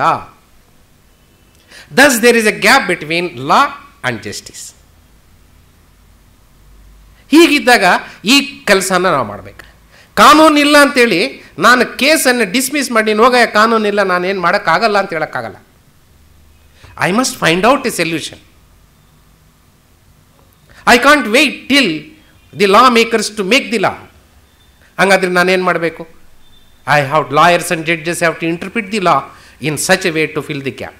ಅದಕ್ಕೆ ನಾನೊಂದು ಸ್ಮಾಲ್ ಎಕ್ಸಾಂಪಲ್ ಹೇಳ್ತಿದ್ದೆ. ಏನಂತಂತಂದರೆ, 2250 ವರ್ಷಗಳ ಹಿಂದೆ ಬುದ್ಧ ಹುಡುಗ ಆಗಿದ್ದಾಗ ಅವನನ್ನು ಸಿದ್ಧಾರ್ಥ ಅಂತ ಕರೀತಿದ್ರು. ಸಿದ್ಧಾರ್ಥ ಒಂದು ದಿವಸ ಅವನ ಅಪ್ಪನ ತೋಟದಲ್ಲಿ ಎಲ್ಲ ಸುತ್ತಾಡ್ಕೊಂಡು ಬಂದು ಒಂದು ಮರದ ಕೆಳಗಡೆ ಕೂತ್ಕೊಳ್ತಾನೆ. ಅವನು ಕೂತು ರೆಸ್ಟ್ ತಗೊಳ್ತಾ ಇರಬೇಕಾದ್ರೆ ಅವನ ಮುಂದೆ ಒಂದು ದೊಡ್ಡ ಪಕ್ಷಿ ಬಂದು ಬಿದ್ದು ಮಿಲಮಿಲ ಅಂತ ಒದ್ದಾಡ್ತಾ ಇರುತ್ತೆ. ಏನಿದು ಮಿಲಮಿಲ ಅಂತ ಒದ್ದಾಡ್ತಾ ಇದೆ ಅಂತೇಳಿ ಸಿದ್ಧಾರ್ಥ ಹೋಗಿ ನೋಡ್ತಾನೆ. ಅದಕ್ಕೊಂದು ಬಾಣ ಬಿದ್ದಿರುತ್ತೆ. ಸಿದ್ಧಾರ್ಥ ಬಾಣನ ಮುರಿದು ಆ ರಕ್ತನ ಒರೆಸಿ ಆ ಗಿಡಮೂಲಿಕೆಗಳ ಔಷಧಿನ ಹಾಕಿ ತನ್ನ ಮೈ ಮೇಲಿರ್ತಕ್ಕಂಥ ವಸ್ತ್ರನ ಹರಿದು ಅದಕ್ಕೊಂದು ಬ್ಯಾಂಡೇಜ್ ಮಾಡ್ತಾನೆ. ಅಲ್ಲಿ ಪಕ್ಕದಲ್ಲಿ ನೀರ ಹತ್ರ ತಗೊಂಡೋಗಿ ನೀರನ್ನು ಕುಡಿಸಿ ಎದೆ ಮೇಲೆ ಇಟ್ಕೊಳ್ತಾನೆ. ಯಾಕೆಂದರೆ ತನ್ನ ಮೈನ ಶಾಖ ಪಕ್ಷಿಗೆ ಬಿದ್ದರೆ ಅದು ಬದುಕುತ್ತೆ. ಇಷ್ಟೆಲ್ಲ ಸೇವೆ ಮಾಡಿದರ ಪರಿಣಾಮವಾಗಿ ಆ ಪಕ್ಷಿ ಬದುಕುತ್ತೆ. ಅಷ್ಟರಲ್ಲಿ ಅವನ ದಾಯಾದಿ ದೇವದತ್ತ ಅಲ್ಲಿಗೆ ಬರ್ತಾನೆ. ಅವನು ಕೇಳ್ತಾನೆ, ನಾನು ಈಗ ತಾನೇ ಒಂದು ಪಕ್ಷಿಯನ್ನು ಬೇಟೆ ಮಾಡಿದೆ, ಇಲ್ಲೆಲ್ಲಾದರೂ ಬಂದು ಬಿತ್ತ ಅಂತ. ಆಗ ಸಿದ್ಧಾರ್ಥ ಹೇಳ್ತಾನೆ, ನೋಡಪ್ಪ ಅದೇ ಪಕ್ಷಿ ಇದು. ಆಗ ದೇವದತ್ತ ಕೇಳ್ತಾನೆ, ಬೇಟೆ ಆಡಿದವನಿಗೆ ಬೇಟೆ ಸಿಗಬೇಕು, ಹಾಗಾಗಿ ಆ ಪಕ್ಷಿ ನನಗೆ ಕೊಡು ಅಂತ. According to the rules of hunting, the hunter is entitle for the hunt product. ಅದು ನಿಯಮ, ದಟ್ ಈಸ್ ರೂಲ್. ಹಾಗಾಗಿ ಇದು ನನಗೆ ಕೊಡು ಅಂತ. ಹಾಗೆ ಸಿದ್ಧಾರ್ಥ ಹೇಳ್ತಾನೆ, ನೀನು ಸಾಯಿಸೋದಕ್ಕೆ ಪ್ರಯತ್ನ ಮಾಡಿದವನು, ನಾನು ಬದುಕಿಸೋದಕ್ಕೆ ಪ್ರಯತ್ನ ಮಾಡಿದವನು, ನನಗೆಲ್ಲದೇ ಇರತಕ್ಕಂಥ ಹಕ್ಕು ನಿನಗೆ ಎಲ್ಲಿ ಬರುತ್ತೆ, ನಾನು ಕೊಡೋಲ್ಲ ಅಂತ. ಆಗ ಇಬ್ಬರು ಜಗಳ ಆಡಿಕೊಂಡು ಆ ಊರಿನ ಹಿರಿಯರ ಹತ್ರ ನ್ಯಾಯ ಕೊಡಿ ಸ್ವಾಮಿ ಅಂತ. ಆವತ್ತಿನ ಪಂಚಾಯತಿದಾರರ ಇವತ್ತಿನ ಕೋರ್ಟ್. ಆ ಪಂಚಾಯತಿದಾರರು ಎರಡೂ ಕಡೆ ವಾದ ವಿವಾದನ ಕೇಳಿ ಆಗ ಅವ್ರು ಹೇಳ್ತಾರೆ, ಇಲ್ಲಿಯವರೆಗೂ ಇದ್ದಂತಹ ನಿಯಮ ಏನಂತಂದರೆ, ರೂಲ್ ಏನಂತಂತಂದರೆ, ಬೇಟೆ ಆಡಿದವನಿಗೆ ಬೇಟೆ ಸಿಗಬೇಕು. ಆದರೆ ಇವತ್ತಿಂದ ನಾವು ಅದನ್ನು ವ್ಯಾಖ್ಯಾನ ಮಾಡ್ತಾ ಇದ್ದಾವೆ. ಏನಂತಂದರೆ, ಸಾಯಿಸಿದವನಿಗೆ ಹಕ್ಕಿಲ್ಲ, ಬದುಕಿಸಿದವನಿಗೆ ಹಕ್ಕಿದೆ ಅಂತೇಳಿ ಮಾನವೀಯತೆಯಿಂದ ವ್ಯಾಖ್ಯಾನ ಮಾಡಿ ಆ ಪಕ್ಷಿಯನ್ನು ಅವ್ರು ಕೊಟ್ಟು ಕಳಿಸ್ತಾರೆ. ಇವತ್ತು ನಮ್ಮ ಸುತ್ತಮುತ್ತ ಇರ್ತಕ್ಕಂಥ ಅನೇಕ ಕಾನೂನುಗಳು, ಅನೇಕ ರೂಲ್ಸು, ಅನೇಕ ಪ್ರೊಸೀಜರ್ಸು, ಅನೇಕ ಸ್ಟ್ಯಾಚ್ಯೂಸ್ ಏನಿದೆ, ಇವೆಲ್ಲವನ್ನೂ ಸಹ ನಾವು ವ್ಯಾಖ್ಯಾನ ಮಾಡಬೇಕಾಗಿದೆ. ಮಾನವೀಯತೆ ದೃಷ್ಟಿಯಿಂದ, ಮಾನವೀಯತೆಯ ಪರವಾಗಿ, ಶಾಂತಿಯ ಪರವಾಗಿ, ಜಗತ್ತಿನ ಅಭಿವೃದ್ಧಿಯ ಪರವಾಗಿ ಇವತ್ತು ವ್ಯಾಖ್ಯಾನ ಮಾಡಬೇಕಾಗಿದೆ.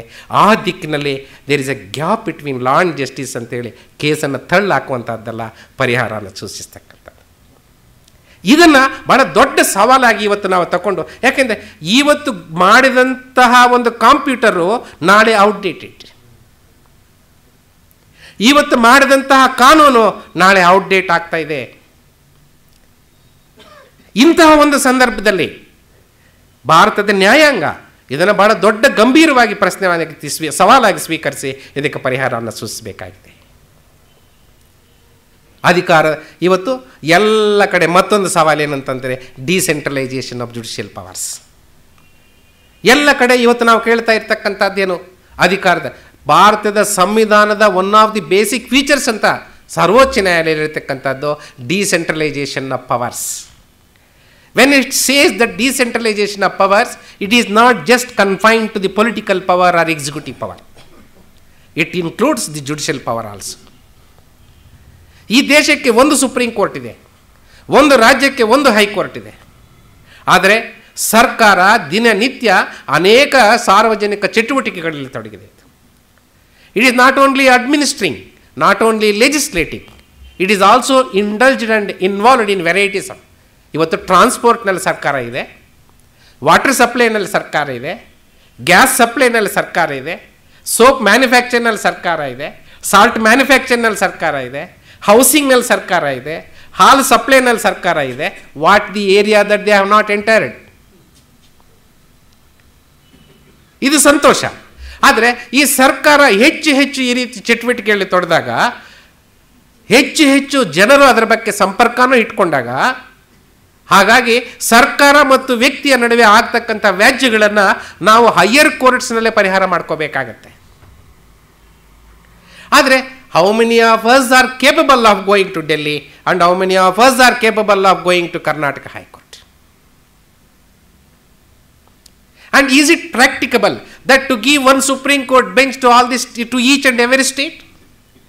Is it possible to give a High Court circuit bench to every district in a state? It is neither practicable nor weighable. ಹಾಗಿದ್ದಾಗ ಏನು ಮಾಡಬೇಕು? ಇರ್ತಕ್ಕಂಥ ಅಧಿಕಾರನ ವಿಕೇಂದ್ರೀಕರಣ ಮಾಡಬೇಕಾಗಿದೆ. Supreme Court must confine only to certain areas. High Court must confine only to certain areas. These judicial powers must be delegated to the lower judiciary. ಅದು ಯಾವ ಏರಿಯಾದಲ್ಲಿ ಆಗಬೇಕು, ಯಾವ ಮಟ್ಟಕ್ಕೆ ಆಗಬೇಕು ಅಂತಕ್ಕಂಥದ್ದನ್ನು ಡಿಬೇಟ್ ಮಾಡೋಣ. I am not for a moment saying that give this, don't give this, retain that. No, I am not on that debate. But there is a need for decentralisation of judicial powers. Because once this is done, there will be no demand for Supreme Court benches either in South India or in East India or in Western India. There will be no demand for High Court circuit benches neither by the Mangalore people nor by Ballari people. This is most important. ಇದು ನಮ್ಮ ಕರ್ನಾಟಕ ದೃಷ್ಟಿಯಿಂದ ನಾನು ಹೇಳ್ತಾ ಇಲ್ಲ, ಇಡೀ ರಾಷ್ಟ್ರದ ದೃಷ್ಟಿಯಿಂದ ನಾನು ಈ ಮಾತನ್ನು ಹೇಳ್ತಾ ಇದ್ದೆ.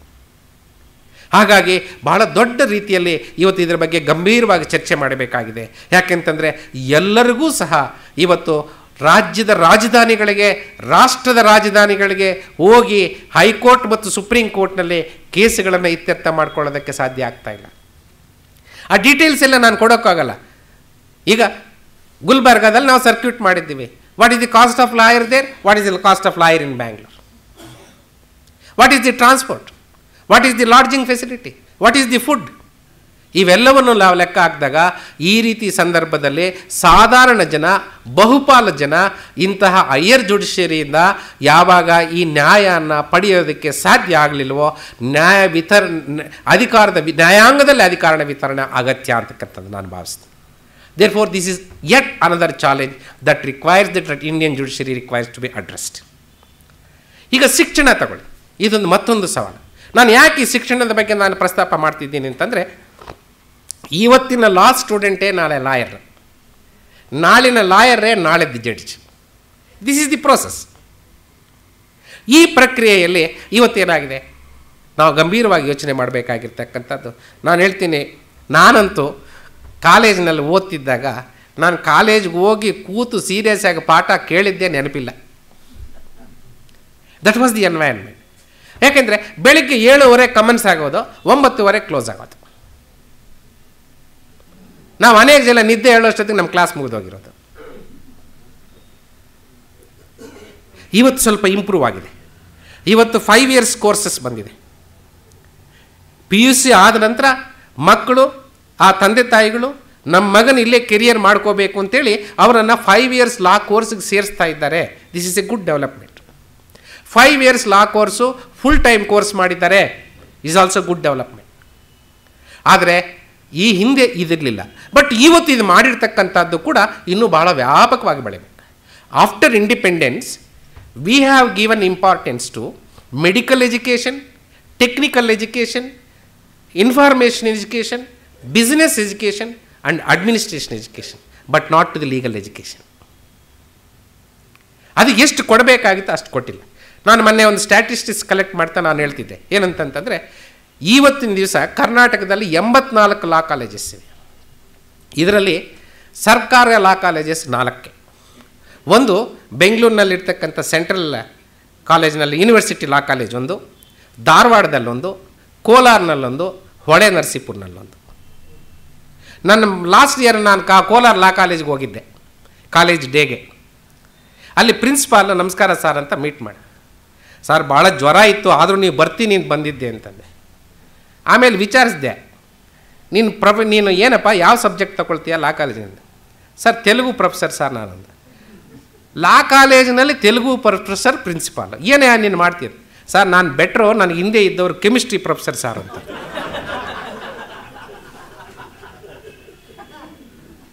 ಮತ್ತು ಆ ಒಬ್ಬ ಪ್ರಿನ್ಸಿಪಾಲೇ ಆ ಕಾಲೇಜಿಗೆ ಪರ್ಮನೆಂಟ್ ಸ್ಟಾಫು. ಮಿಕ್ಕಿದ್ದವರೆಲ್ಲ ಅಲ್ಲಿನ ಲಾಯರ್ಗಳು ಪಾರ್ಟ್ ಟೈಮ್ ಆಗಿ ಪಾಠ ಮಾಡೋದು. ಅವನಿಗೆ ಕಾಯಿಲೆ ಎಷ್ಟು ದಿವಸ ಅಂತಂದರೆ ತಿಂಗಳಿಗೆ 30 ದಿವಸ ಇದ್ದರೆ ಅವನಿಗೆ 31 ದಿವಸ ಕಾಯಿಲೆ. ಇನ್ನು ಅವನೇನು ಪಾಠ ಮಾಡೋದಲ್ಲಿ? ದಿಸ್ ಈಸ್ ದಿ ಅಲ್ಲಿಗೆ ಬಿಲ್ಡಿಂಗ್ ಇಲ್ಲ, ಮೂಡ್ ಕೋರ್ಟ್ ಇಲ್ಲ, ಅವ್ರಿಗೆ ಲೈಬ್ರರಿ ಇಲ್ಲ, ಪ್ಲೇ ಗ್ರೌಂಡ್ ಇಲ್ಲ. This is the state of a government college in Karnataka. ಹಾಗಾಗಿ more than 80% of the law student that are coming from the law colleges are coming from substandard colleges and they are the substandard stuff in the bar. ಹಾಗಾಗಿ legal education ಬಹಳ ಮುಖ್ಯ ಆಗುತ್ತೆ. ಅದಕ್ಕೆ ನಾವು ಗಮನ ಕೊಟ್ಟಿಲ್ಲ.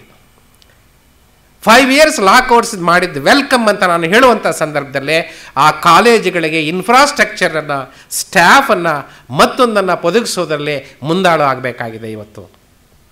ಅಷ್ಟು ಮಾತ್ರ ಅಲ್ಲ, ಸಿಲೆಬಸ್ನಲ್ಲೂ ಒಂದು ಬದಲಾವಣೆ ಬೇಕಾಗಿದೆ. We are only depending on old method of talk and chalk. ನಿಂತು ಪಾಠ ಮಾಡೋದು, ಬೇಸ್ಟ್ಗೆ ಏನಾದರೂ ಬೇಜಾರಾದರೆ ಬೋರ್ಡ್ ಮೇಲೆ 1-2 ಲೈನ್ ಬರೆಯೋದು. That is what I call it as talk and chalk. ಆದರೆ ಬೇಕಾಗಿರ್ತಕ್ಕಂಥದ್ದು ಪ್ರಾಕ್ಟಿಕಲ್ ನಾಲೆಡ್ಜ್.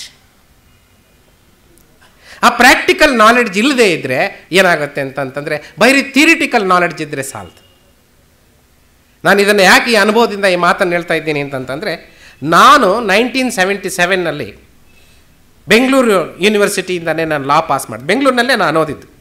ಆ ಸಂದರ್ಭದಲ್ಲಿ ನಿಮ್ಮ ಗೋಖಲೆ ಇನ್ಸ್ಟಿಟ್ಯೂಟ್ಗೂ ನಾನು ಬರ್ತಿದ್ದೆ. ಯಾಕೆಂದರೆ ನಾನು BMS ಲಾ ಕಾಲೇಜ್ನಲ್ಲಿ ಸ್ಟೂಡೆಂಟ್ ಅಲ್ಲದೆ ಇದ್ದರು, ಅಲ್ಲಿ ಒಳ್ಳೆ ಪ್ರೊಫೆಸರ್ಸ್ ಇದ್ದಾರೆ ಅಂತೇಳಿ ನಾನು ಈವ್ನಿಂಗ್ ಇಲ್ಲಿ ಪಾಠಕ್ಕೆ ಬರ್ತಿದ್ದೆ.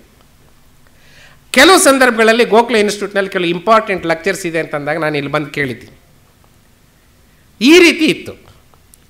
ನಾನು ಎನ್ರೋಲ್ ಆದಾಗ ನನ್ನ ಜೊತೆಯಲ್ಲಿ gold medallist, rank holders, high distinction ತಗೊಂಡಿರತಕ್ಕಂಥವರೆಲ್ಲನೂ ಸಹ ಲಾಯರ್ಸ್ ಆದರು.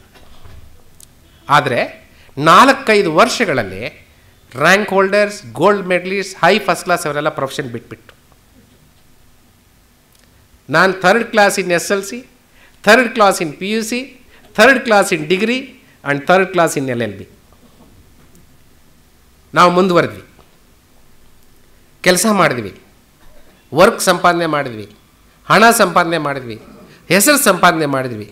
ಇವತ್ತು ನನ್ನನ್ನು ಜಡ್ಜ್ ಮಾಡಿದ್ದಾರೆ.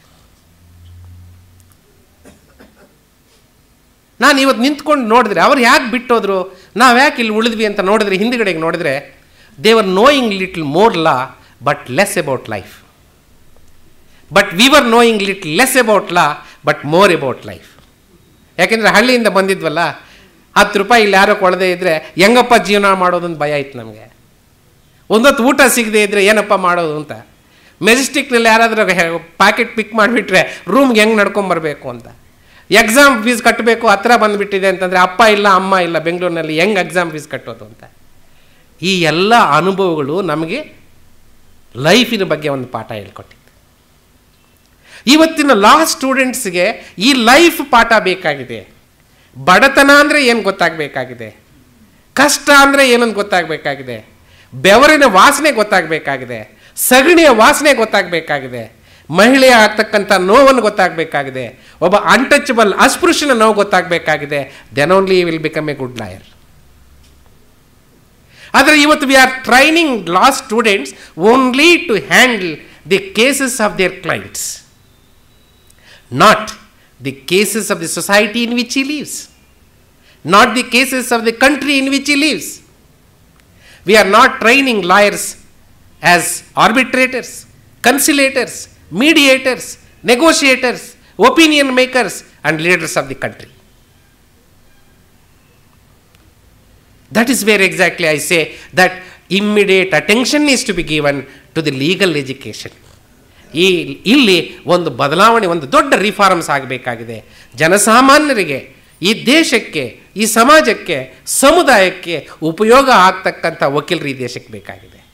ಕಕ್ಷಿಗಾರರ ಕೇಸುಗಳನ್ನು ಇತ್ಯರ್ಥ ಮಾಡಿ ತಮ್ಮ ಹೆಂಡತಿ ಮಕ್ಕಳ ಪೋಷಣೆಯನ್ನೇ ಮಾಡಿಕೊಡ್ತಕ್ಕಂಥ ಒಂದು ವೃತ್ತಿ ಅದಾಗೋದಾದರೆ ಅದರಿಂದ ಏನೂ ದೇಶಕ್ಕೆ ಪ್ರಯೋಜನ ಆಗಲ್ಲ. ಇದು ನಮ್ಮ ಇತಿಹಾಸ, ನಮ್ಮ ಭಾರತ ದೇಶದಲ್ಲಿ ಇದು ನಡೆದಿದೆ. ಹಾಗಾಗಿ ಲೀಗಲ್ ಎಜುಕೇಷನ್ಗೆ ಭಾಳ ಒತ್ತು ಕೊಡಬೇಕಾಗಿದೆ. ಟೋಟಲ್ ರಿಫಾರ್ಮಲ್ಲಿ ಅವಶ್ಯಕತೆ ಇದೆ. ಆ ದಿಕ್ಕಿನಲ್ಲಿ ಇವತ್ತು ಲೀಗಲ್ ಎಜುಕೇಷನನ್ನು ನಾವು ಕಾಣಬೇಕಾಗಿದೆ. That is another challenge. ಯಾಕೆ ಅಂತಂದರೆ ನಾವು ಅದನ್ನು ಹಂಗೆ ಇಟ್ಟುಬಿಟ್ಟು ಇಲ್ಲಿ ಮಾತ್ರ ನಾವು ರಿಫಾರ್ಮ್ ಮಾಡ್ತಾ ಇದ್ದರೆ ಬರ್ತಕ್ಕಂಥ ಸ್ಟಫ್ ಅದೇ ಓಲ್ಡ್ ಸ್ಟಫ್ ಬರ್ತಾ ಇದ್ದರೆ ಏನು ಪ್ರಯೋಜನ? This is another area. ಇನ್ನೊಂದು ಏರಿಯಾ ಏನು? Commercialisation of legal profession. ಹೌದು, ಇವತ್ತು ಎಲ್ಲ ಕಡೆ ವ್ಯಾಪಾರೀಕರಣ ವ್ಯಾಪಕವಾಗಿ. ಇವತ್ತು ಎಷ್ಟು ವ್ಯಾಪಾರೀಕರಣ ಎಷ್ಟು ದೊಡ್ಡದಾಗಿ ಬೆಳೆದಿದೆ ಅಂತಂದರೆ ತಂದೆ ಮಕ್ಕಳ ಸಂಬಂಧ ಕೂಡ ಇವತ್ತು ಹಣದ ರೂಪದಲ್ಲಿ, ಗಂಡ ಹೆಂಡತಿ ಸಂಬಂಧ ಕೂಡ ಹಣದ ರೂಪದಲ್ಲಿ. ಸಂಪಾದನೆ ಮಾಡ್ತಕ್ಕಂಥ ಗಂಡ ಏನಾದರೂ ಕಾಯಿಲೆ ಬಿದ್ದೋ ಕಸಾರೆ ಬಿದ್ದೋ ಕಾಲೋ ಕೈಯೋ ಮುರಿದು ಮನೆಯಲ್ಲಿ ಬಿದ್ದೋ ಅವನ ಸಂಪಾದನೆ ನಿಂತೋದ್ರೆ ಆ ಹೆಂಡತಿ ಮಕ್ಕಳು ಕೂಡ ಅವನನ್ನು ನೋಡ್ತಕ್ಕಂಥ ದೃಷ್ಟಿ ಬೇರೆ ಆಗುತ್ತೆ. ನಿನ್ನನ್ನು ಫ್ರೆಂಡ್ಶಿಪ್ ಮಾಡಿದ್ರೆ ನನಗೇನು ಲಾಭ? ನಿನ್ನನ್ನು ಮನೆ ಕಳೆದು ಕಾಫಿ ಕೊಟ್ಟು ಊಟ ಕೊಟ್ಟರೆ ನನಗೇನು ಲಾಭ ಅಂತಕ್ಕಂಥ ರೀತಿಯಲ್ಲಿ ಇವತ್ತು ನಾವು ಯೋಚನೆ ಮಾಡ್ತೇವೆ. ವ್ಯಾಪಾರೀಕರಣ ವ್ಯಾಪಕವಾಗಿ ಇವತ್ತು ನಮ್ಮಲ್ಲಿ ತುಂಬಿದೆ. ಹಾಗಾಗಿ legal profession is A service. A service has been now converted into commerce. ನಾನು ಮೊನ್ನೆ ಅಡ್ವೊಕೇಟ್ಸ್ ಅಸೋಸಿಯೇಷನಲ್ಲಿ ಮಾತಾಡ್ತಾ ಒಂದು ಊರಿನಲ್ಲಿ ಹೇಳ್ತಿದ್ದೆ, 1911 ಪಂಜಾಬ್ ಮುನ್ಸಿಪಲ್ ಆ್ಯಕ್ಟಲ್ಲಿ ಒಂದು ಪ್ರಾವಿಷನ್ ಇದೆ. ಏನು ಅಂತಂತಂದರೆ, a lawyer's house how it is to be assist for the purpose of municipal tax ಅಂತ ಅದರಲ್ಲಿ ಬರೀತಾರೆ. A lawyer's house is to be assist in par with charitable institutions, educational institutions, dharmashalas and dharmachatras, etc. This was the status enjoyed by a lawyer in 1911 in this country. Is there a provision today in any of the laws in the country where lawyer is treated in that fashion? ನಾನು ಲಾಯರ್ಗಳು ದುಡ್ಡನ್ನು ಮಾಡಬಾರ್ದು ಅಂತ ನಾನು ಹೇಳ್ತಾ ಇಲ್ಲ. ಯಾಕೆಂದರೆ ಅವರು ಹೆಂಡತಿ ಮಕ್ಕಳನ್ನು ಸಾಕಬೇಕು. ಅವ್ರ ಹೆಂಡತಿ ಮಕ್ಕಳು ಸಮಾಜದ ಬೇರೆಯವ್ರ ರೀತಿಯಲ್ಲಿ ಒಂದು ಸಿವಿಲೈಸ್ಡ್ ಆಗಿ ಬದುಕಬೇಕು ಅಂತಕ್ಕಂಥದ್ರಲ್ಲಿ ಎರಡನೇ ಮಾತೇ ಇಲ್ಲ. ಆದರೆ ಇಲ್ಲಿ ಪ್ರಶ್ನೆ ಬರ್ತಕ್ಕಂಥದ್ದು, ಹಣ ಮಾಡೋದಕ್ಕೇ ವೃತ್ತಿ ಮಾಡಬೇಕಾಗಿಲ್ಲ. ವೃತ್ತಿ ಮಾಡ್ತಾ ಇದ್ದರೆ ಹಣ ತಾನಾಗಿ ಬರುತ್ತೆ, ಬದುಕೋದಕ್ಕೆ ಬರುತ್ತೆ. ಆ ದಿಕ್ಕಿನಲ್ಲಿ ಇವತ್ತು ಯೋಚನೆ ಮಾಡಿ. ಅದಕ್ಕೆ ಒಂದು ಸ್ಟಡಿ ಹೇಳ್ತಾ ಇದೆ, it is not legal service industry today. It is not legal profession, legal service industry ಅಂತಕ್ಕಂಥದ್ದನ್ನು ಇವತ್ತು ಯುರೋಪಿಯನ್ ಮಾರ್ಕೆಟ್ನಲ್ಲಿ ಇದನ್ನು ವ್ಯಾಖ್ಯಾನ ಮಾಡಿದ್ದಾರೆ. ಹಾಗಾಗಿ ಲೀಗಲ್ ಪ್ರೊಫೆಷನ್ನು ಇವತ್ತು ಸರ್ವಿಸ್ ಸೆಕ್ಟಾರಿಂದ ತಪ್ಪೋಗಿ ಇವತ್ತು ಕಾಮರ್ಸ್ ಸೆಕ್ಟಾರ್ ಆಗ್ತಾ ಇದೆ. ನಾನು ಮೊನ್ನೆ ಒಂದು ಉದಾಹರಣೆ ಕೊಟ್ಟು ಹೇಳ್ತಿದ್ದೆ ನಮ್ಮ ಬಾರ್ ಅಸೋಸಿಯೇಷನಲ್ಲಿ.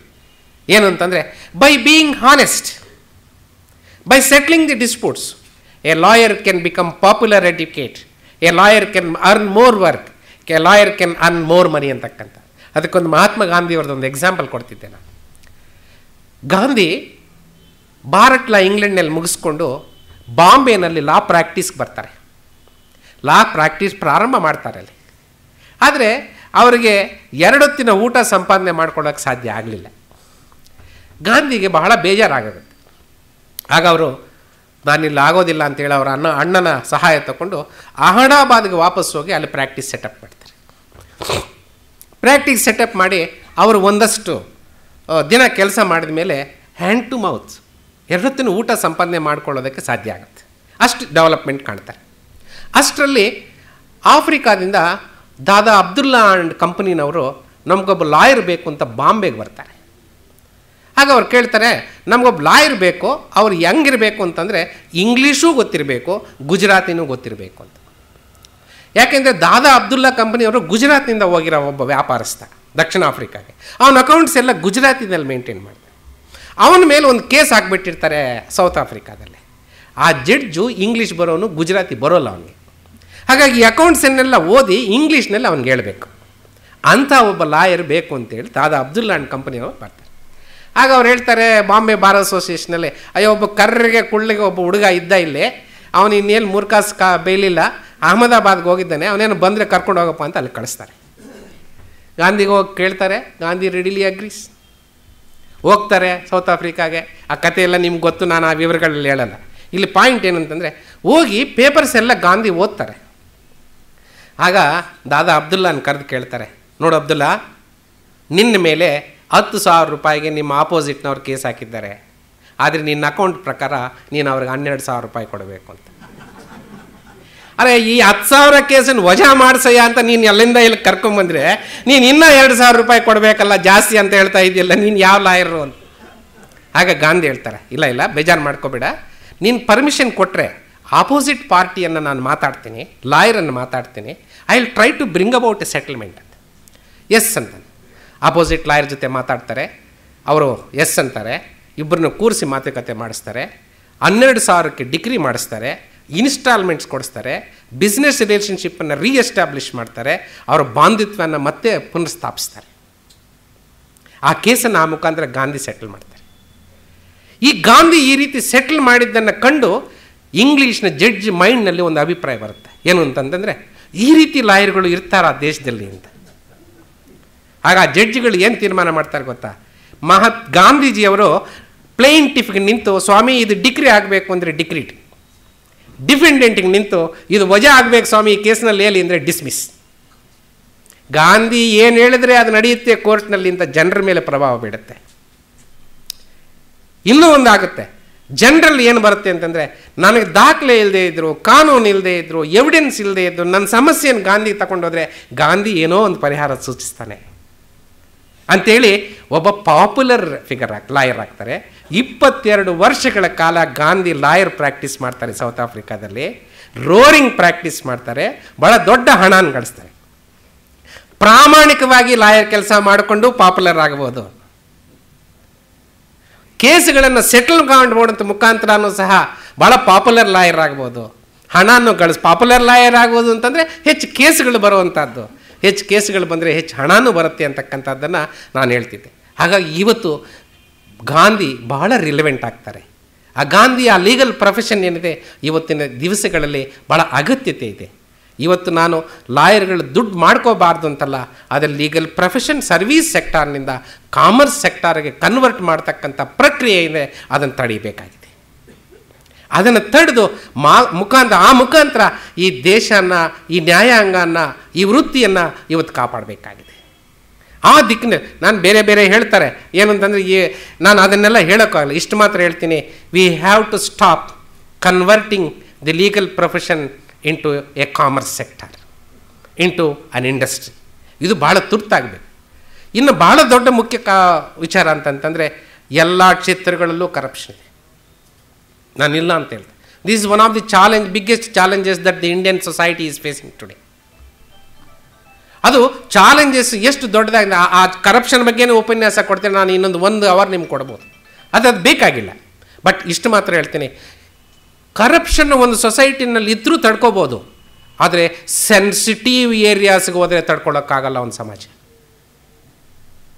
ಎಲ್ಲೋ ಒಬ್ಬ ಕಾನ್ಸ್ಟೇಬಲ್ಲು ಬೆಂಗಳೂರು ಸಿಟಿನಲ್ಲಿ ನಾವೆಲ್ಲ ಸೈಕಲ್ ನೋಡಿ ತುಡಿತಾ ಇದ್ದಾಗ ಲೈಟ್ ಇಲ್ಲ ಅಂತ ನಿಲ್ಲಿಸು ಅಂತ ಅನ್ನೋರು, ಮ್ಯಾಕ್ಸಿಮಮ್ ಏನು ಮಾಡೋನು ಅಂತಂತಂದರೆ ಆ ಗಾಳಿ ಬಿಚ್ಚಿಬಿಡೋನು. ಇಲ್ಲ ನಾವು ಕೊಟ್ಟರೆ ಒಂದು 2 ಆನೆ 4 ಆನೆ ಕೊಡ್ತಿದ್ವು. The society can digest the small things. ಅಂದರೆ ಅದು ಬೇಕು ಅಂತಲ್ಲ ನಾನು ಹೇಳೋದು. I am not for a moment advocating that should prevent, no. But the very danger lies is science, research, ಟೆಕ್ನಾಲಜಿನಲ್ಲಿ ಕರಪ್ಷನ್, ಡಿಫೆನ್ಸ್ನಲ್ಲಿ ಕರಪ್ಷನ್, ಪಾರ್ಲಿಮೆಂಟ್ನಲ್ಲಿ ಕ್ವಶನ್ ಕೇಳೋದಕ್ಕೆ ಕರಪ್ಷನ್, ಜಡ್ಜ್ಮೆಂಟ್ ಬರೆಯೋದಕ್ಕೆ ಕರಪ್ಷನ್ ಅಂದರೆ ಒಂದು ದೇಶ ತಡ್ಕೊಳ್ಳೋಕ್ಕಾಗಲ್ಲ. The danger lies there. I advocate, I strongly advocate that the corruption in judiciary is comparatively less when to the executive and legislature. That does not mean that we have to pamper ourselves. ನಮ್ಮ ಬೆನ್ನು ತಟ್ಕೊಳ್ಳುವಂಥ ವಿಚಾರ ಅಲ್ಲ, ನಾವು ಬೇರೆಯವರಿಗಿಂತ ನಮ್ಮಲ್ಲಿ ಕಮ್ಮಿ ಇದೆ ಅಂತಕ್ಕಂಥದ್ದು. ಯಾವುದೇ ಸಣ್ಣ ಪ್ರಮಾಣದಲ್ಲಿ ಇಲ್ಲಿದ್ರೂ ಸಹ ಕಿತ್ತೊಗೆಯತಕ್ಕಂಥ ಕೆಲಸ ಇವತ್ತು ಅಗತ್ಯ ಆಗಬೇಕಾಗಿದೆ. ಈ ದಿಕ್ಕಿನಲ್ಲಿ ಈಗಾಗಲೇ ಭಾರತದ ಸರ್ವೋಚ್ಚ ನ್ಯಾಯಾಲಯ, ನೀವೆಲ್ಲ ಪೇಪರ್ಗಳಲ್ಲಿ ಓದಿರ್ಬೋದು, ಇದಕ್ಕೆ ಸರಿಯಾದಂಥ ತಿದ್ದುಪಡಿಗಳ ಅವಶ್ಯಕತೆ ಇದೆ. ಒಬ್ಬ ಹೈಯರ್ ಜುಡಿಷಿಯರಿ, ಈಗ ಕಲ್ಕಟ್ಟಾದಲ್ಲಿ ಒಂದು ಪ್ರಕರಣ ನೀವು ಕೇಳಿದ್ದೀರಾ, ಮೊನ್ನೆ ಪಂಜಾಬ್ನಲ್ಲಿ ಒಂದು ಪ್ರಕರಣನ ನೀವು ಕೇಳಿದ್ದೀರಾ, ಉತ್ತರ ಪ್ರದೇಶದಲ್ಲಿ ಫರಿಯಾದಾಬಾದ್ ಜಿಲ್ಲೆಯಲ್ಲೇ ನಡೆದಂಥ ಒಂದು ಪ್ರಕರಣನ ನೀವು ಕೇಳಿದ್ದೀರಾ. ಇಂಥ ಪ್ರಕರಣಗಳು ಬೆಳಕೆ ಬಂದಾಗ ಜನಸಾಮಾನ್ಯರಲ್ಲಿ ಇದರ ನಂಬಿಕೆ ಕಮ್ಮಿ ಆಗುತ್ತೆ. ಒಂದು ನೆಮ್ಮದಿಯ ಸಂಗತಿ ನಿಮ್ಮ ಮುಂದೆ ಹೇಳೋದು ಅಂತ ಅನ್ನೋದಾದರೆ, For the first time, the Chief Justice of India ordered for an enquiry by a CBI against the judges. The Supreme Court has referred the matter to the Parliament to sack this judge. This is a positive development. This is a development which reposes confidence in the common man. But ಏನೇ ಆಗಲಿ ಇದನ್ನು ಸಹ ವಕೀಲರು, ನ್ಯಾಯಾಧೀಶರು, ಇಡೀ society ಇದನ್ನು ಗಂಭೀರವಾಗಿ. ಹಾಗಾಗಿ this is yet another challenge. ಈ ಚಾಲೆಂಜ್ಗಳೆಲ್ಲ ನಾನು ಹೊರಬರಬೇಕು ಅಂತ ಅನ್ನೋದಾದರೆ ನಾನು ಅದಕ್ಕೆ ಮಾತಾಡ್ತಾನೆ ಕೆಲವು ಸಮಸ್ಯೆಗಳನ್ನು ನಿಮ್ಮ ಮುಂದೆ, ಸಮಸ್ಯೆಗಳ ಜೊತೆಗೇ ಸ್ವಲ್ಪ ಪರಿಹಾರಗಳನ್ನು ಸೂಚನೆ. ಒಟ್ಟಾರೆ ಜನ ಮಾತಾಡಬೇಕು.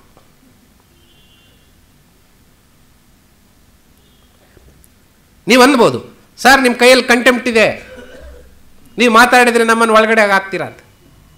ಎಸ್, ಆದರೆ ಇವತ್ತಿನ ದಿವಸದಲ್ಲಿ ಅಂತಹ ಪರಿಸ್ಥಿತಿ ಇಲ್ಲ ಅಂತ ನಿಮ್ಮ ಮುಂದೆ ಧೈರ್ಯವಾಗಿ ನಾನು ಹೇಳ್ತೇನೆ. ಆದರೆ ನೀವು ಕ್ರಿಟಿಸೈಸ್ ಮಾಡಿ, ನಮ್ಮ ತಪ್ಪುಗಳನ್ನು ಎತ್ತಿ ತೋರಿಸಿ. ಆದರೆ ಆ ಕೆಲಸ ಮಾಡಬೇಕಾದ್ರೆ ನಾನು ಮೊನ್ನೆ ಒಂದು ಕಡೆ ಹೇಳ್ತಿದ್ದೆ, ಮ್ಯಾಂಗ್ಳೂರಿನಲ್ಲಿ ಒಂದು ಫಂಕ್ಷನ್ನಲ್ಲಿ ಹೇಳ್ತಿದ್ದೆ, ನಾನು ಜರ್ನಲಿಸ್ಟನ್ನು ಕುರಿತು ನಾನು ಮಾತಾಡ್ತಾ ಹೇಳ್ತಿದ್ದೆ. ಏನು ಅಂತಂತಂದರೆ, ನೀವು ಪತ್ರಕರ್ತರೆಲ್ಲ ವಿಚಾರವಂತರು, ತಿಳುವಳಿಕಸ್ತರು, ನ್ಯಾಯಾಂಗದಲ್ಲಿರ್ತಕ್ಕಂಥ ಲೋಪದೋಷಗಳನ್ನು ನೀವು ಚರ್ಚೆ ಮಾಡಿ.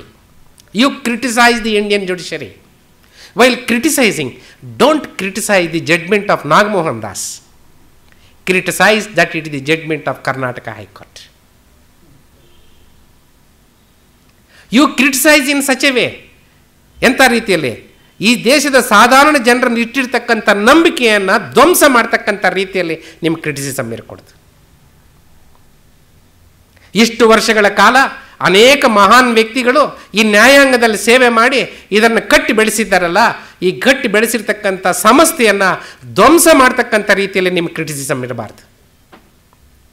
ನಾವು ಮಾಡಿರ್ತಕ್ಕಂಥ ತಪ್ಪುಗಳನ್ನು ನಮ್ಮ ಗಮನಕ್ಕೆ ತಂದು ನಮ್ಮನ್ನು ಈ ಮಟ್ಟದಿಂದ ಇನ್ನೂ ಮೇಲ್ಮಟ್ಟಕ್ಕೆ ನಮ್ಮನ್ನು ಕೊಂಡೊಯ್ಯೋದರಲ್ಲಿ ನಿಮ್ಮ ಕ್ರಿಟಿಸಿಸಮ್ ಬೇಕಾಗಿದೆ.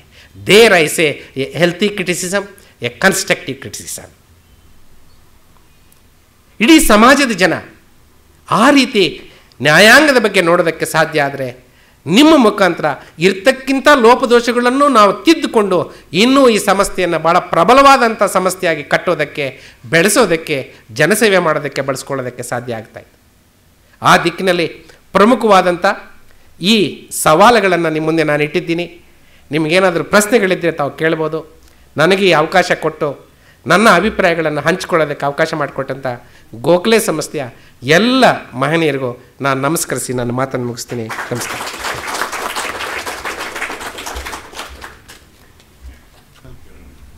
ಯಾರು ಕೇಳ್ತಾ ಇಲ್ವಲ್ಲ?